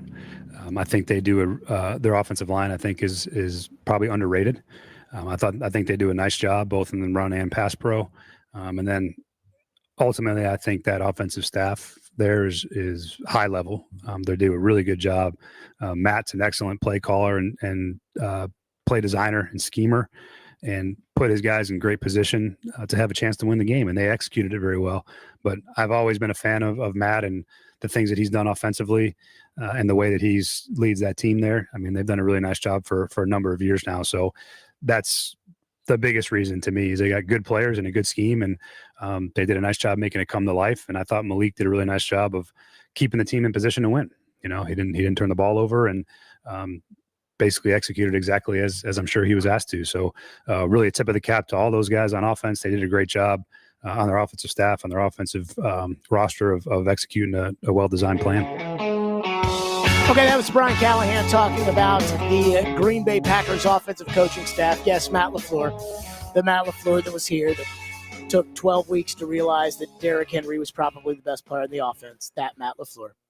So I kind of have a confession to make when it comes to Green Bay this week. And we'll pick the game. I've been saying all week, I think the Titans are going to win if Malik plays quarterback. So make of that what you will. Done a lot of time talking today about if they don't beat Malik, but I think they're going to beat Malik. In fact, I've guaranteed that if Malik plays quarterback, they're going to beat him. And I mean, the Titans are going to just load the box, and they're not going to let Malik run it. They're not going to let Josh Jacobs run it. They're going to make Malik beat L'Jarius Sneed one-on-one on the outside. And if Malik does, they'll shake his hand and say congratulations, and then they'll endure Amy's wrath, and that'll be that. But I don't think that's going to happen. But anyway, there is something that playing the Packers, I feel like I just want to take a second to acknowledge that right now, everything that I think is wrong with the Titans, I look at in the Packers, and I don't see those issues. You know, it's funny. It kind of feels like the last era of Titan football, that it kind of hit the iceberg with the loss, well, I say loss, with the win at Green Bay on Thursday night. It was the last win that John Robinson would have as Titans general manager. It was the last one of that 2022 season. And maybe the moment they hit the iceberg was when they traded A.J. Brown. But it just kind of feels like if you go back to that 2022 season. Now, the Titans were winning some ugly ball games. Like, I mean, don't get it twisted. I'm not here making excuses saying that everything was perfect in 2022, but they were 7-3. And Colin Cowherd had a whole rant about how the Titans are the ball club that squeezes every drop of juice out of the orange in order to win football games. And ever since that moment, it has all gone to hell. And I think we can agree with that. And I think, again, whether you want to blame it on one person, I never think it's that simple, but we've seen a lot of blame.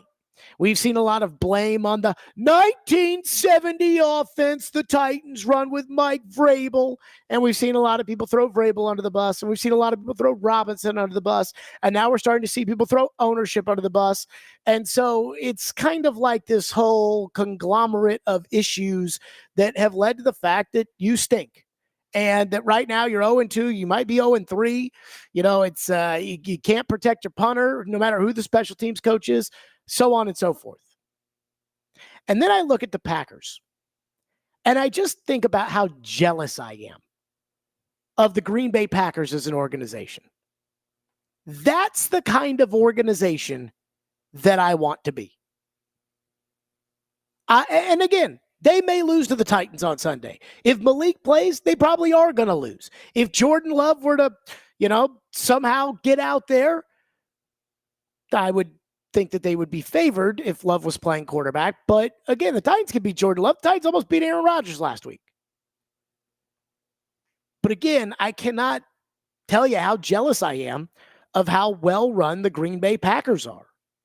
Mark Murphy is the team president, but he's essentially the owner. The Green Bay Packers obviously are a publicly owned company, but Mark Murphy is the team president, and he calls the shots. The buck stops with him. Now, underneath him is Brian Gutekunst, the general manager, and Brian Gutekunst has reign to run the operation. Now, he works through those issues with Mark Murphy, and he works through those issues with Matt LaFleur, the coach, but ultimately Gutekunst is the one who, if you've got an issue, you go see him. It was Gutekunst that Aaron Rodgers kept going after because, again, Aaron Rodgers knows it was Brian Gutekunst who runs the football operations. It was Brian Gutekunst's decision to draft Jordan Love. And Aaron Rodgers can say that he was mad about whatever he was mad about. I think we all know Aaron Rodgers well enough to know that Aaron Rodgers was mad that they picked a quarterback. Aaron Rodgers was mad that they were essentially signaling the end of his tenure there, and that got Aaron off his ass to say, I'll show you, and he went out and won back-to-back MVPs. But remember, Aaron's beef wasn't with LaFleur, and it wasn't with Murphy. It was always with Gutekunst, because Gutekunst runs the football team, period. And Matt LaFleur coaches the team, period. There is no ambiguity. Again, did Mark Murphy want a new defensive coordinator? No. Matt LaFleur runs the team. They all three collaborate, and we saw that with the selection of Jordan Love and then the Aaron Rodgers fallout and then the way that ultimately they moved on from Aaron. Remember, Bob McGinn, who's covered the Packers for forever, said in the offseason when Aaron got traded to the Jets, Bob McGinn came out and said, oh, no, it's the whole shooting match that's ready to move on. Murphy, Gutekunst, and LaFleur. Well, Bob McGinn doesn't find that out if the Green Bay Packers haven't sat there and said, okay, we're all in, we're all moving on. He doesn't find that out. They don't tell him that. But again, they all work together, but they all decide, and everybody's got their own job, and they all do it. And there's no owner that, they lose a game and the guy goes crazy, and you're not going to see that. They are not afraid to hold their ground like they did with Aaron when Aaron was threatening not to play anymore. And they're also not afraid to make a tough decision in Green Bay, like they made a tough decision when it was time to move on from Aaron. There would have been some owners there that after Aaron had won back-to-back MVPs that would have said, give Aaron what he wants and I don't care. There are some organizations that would have done that. Not Green Bay. Robert Kraft still holds it against Bill Belichick, by the way, that Bill Belichick said, oh, no, Brady, he's declining. He's not going to, you don't have to worry about that in Green Bay. In Green Bay, I get the sense that they can properly look at their team in the mirror, that they can analyze their roster, they can see the deficiencies, they don't talk themselves into bad players. If they want a guy and they have to pay, they will.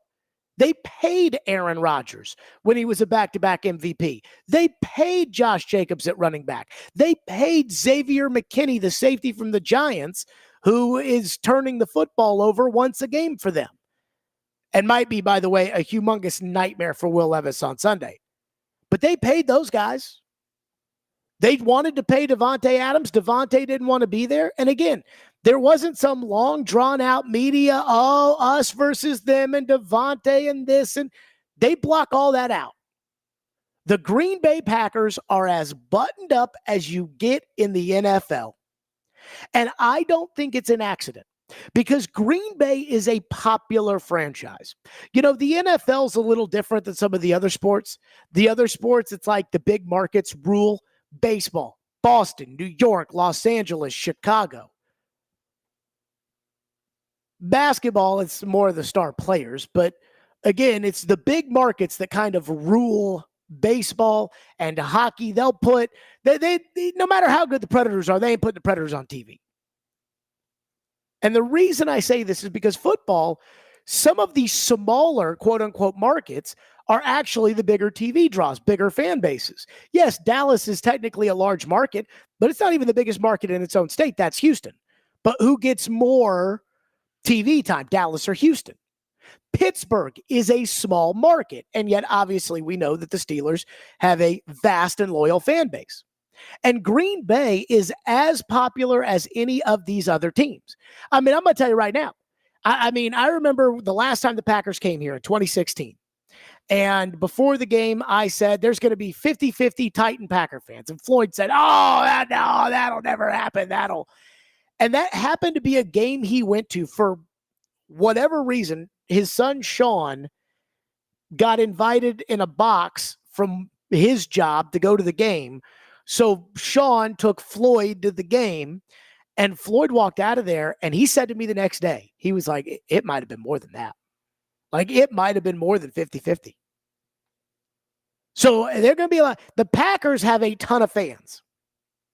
And yet, in spite of their popularity, in spite of the fact that they are a TV team, and there's all these people that want to report on the Packers and write about the Packers, and they've always had a star quarterback, so that always makes you more of a draw as far as drama and gossip's concerned. Green Bay never succumbs to the issues that the dumber organizations do. They draft with a plan. They are fair to their coaches. They were more than fair to Mike McCarthy. And I believe, not all the time, but more consistently than not, Green Bay wins. Why? Because they're so buttoned up. So I will just say this. I have serious franchise envy for the Packers. I don't have franchise envy for the Chiefs. I have quarterback envy for the Chiefs. I have quarterback envy for the Bills. But when it comes to the Packers and the Ravens, I have serious franchise envy. This is a team that does it the right way, that doesn't have all the problems that all the other teams do that get in their own way. And at the end of the day, when it comes to the Packers, I tip my cap and I say, man, and the Titans might win Sunday, but I say, I'm jealous. 615-737-1025 is our phone number on a Fireball Hot Take Friday. 6-pack picks are next. Stillman and Company, 1025, 1063 The Game.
Okay, last week was not so great. 2-4.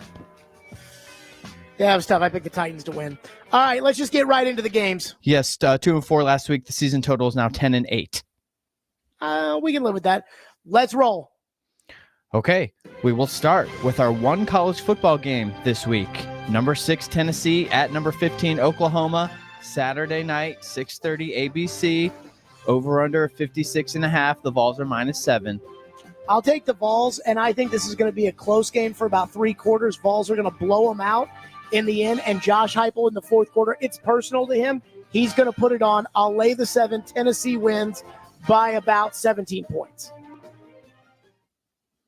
Okay, we move on to the NFL. Some good games this week. We begin with the 2-0 Chargers at the 2-0 Steelers. Noon, CBS. Over under, though, very low. 35.5. Herbert working on an ankle injury. Pittsburgh -1.5. I'll take the Chargers in this. I think that Joe Alt's a big difference maker for them on the line. I know. And I just don't think Justin Fields is very good. And I know Herbert's hurt, but I think I'll take Harbaugh in this one. Give me the Chargers. Okay, we move on to the your boy Sammy D and the Vikings hosting the Texans. Also noon, CBS. Over under 46.5. Houston is -2.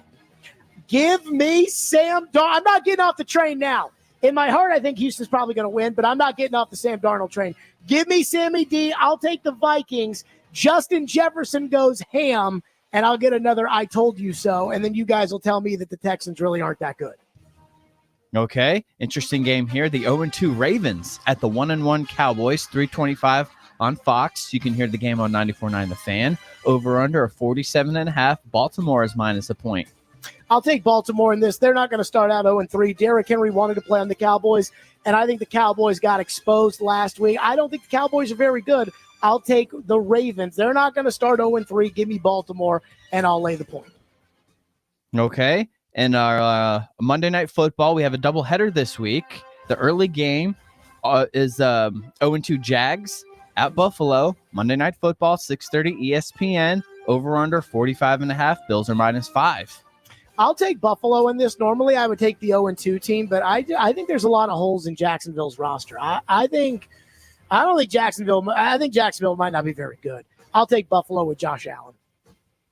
Okay, that brings us to our final game. The Packers at the Titans, noon on Fox. Over under, very low, 37.5. Titans are -3. I'll take the Titans in this. I think the Titans are going to win this game 21-3.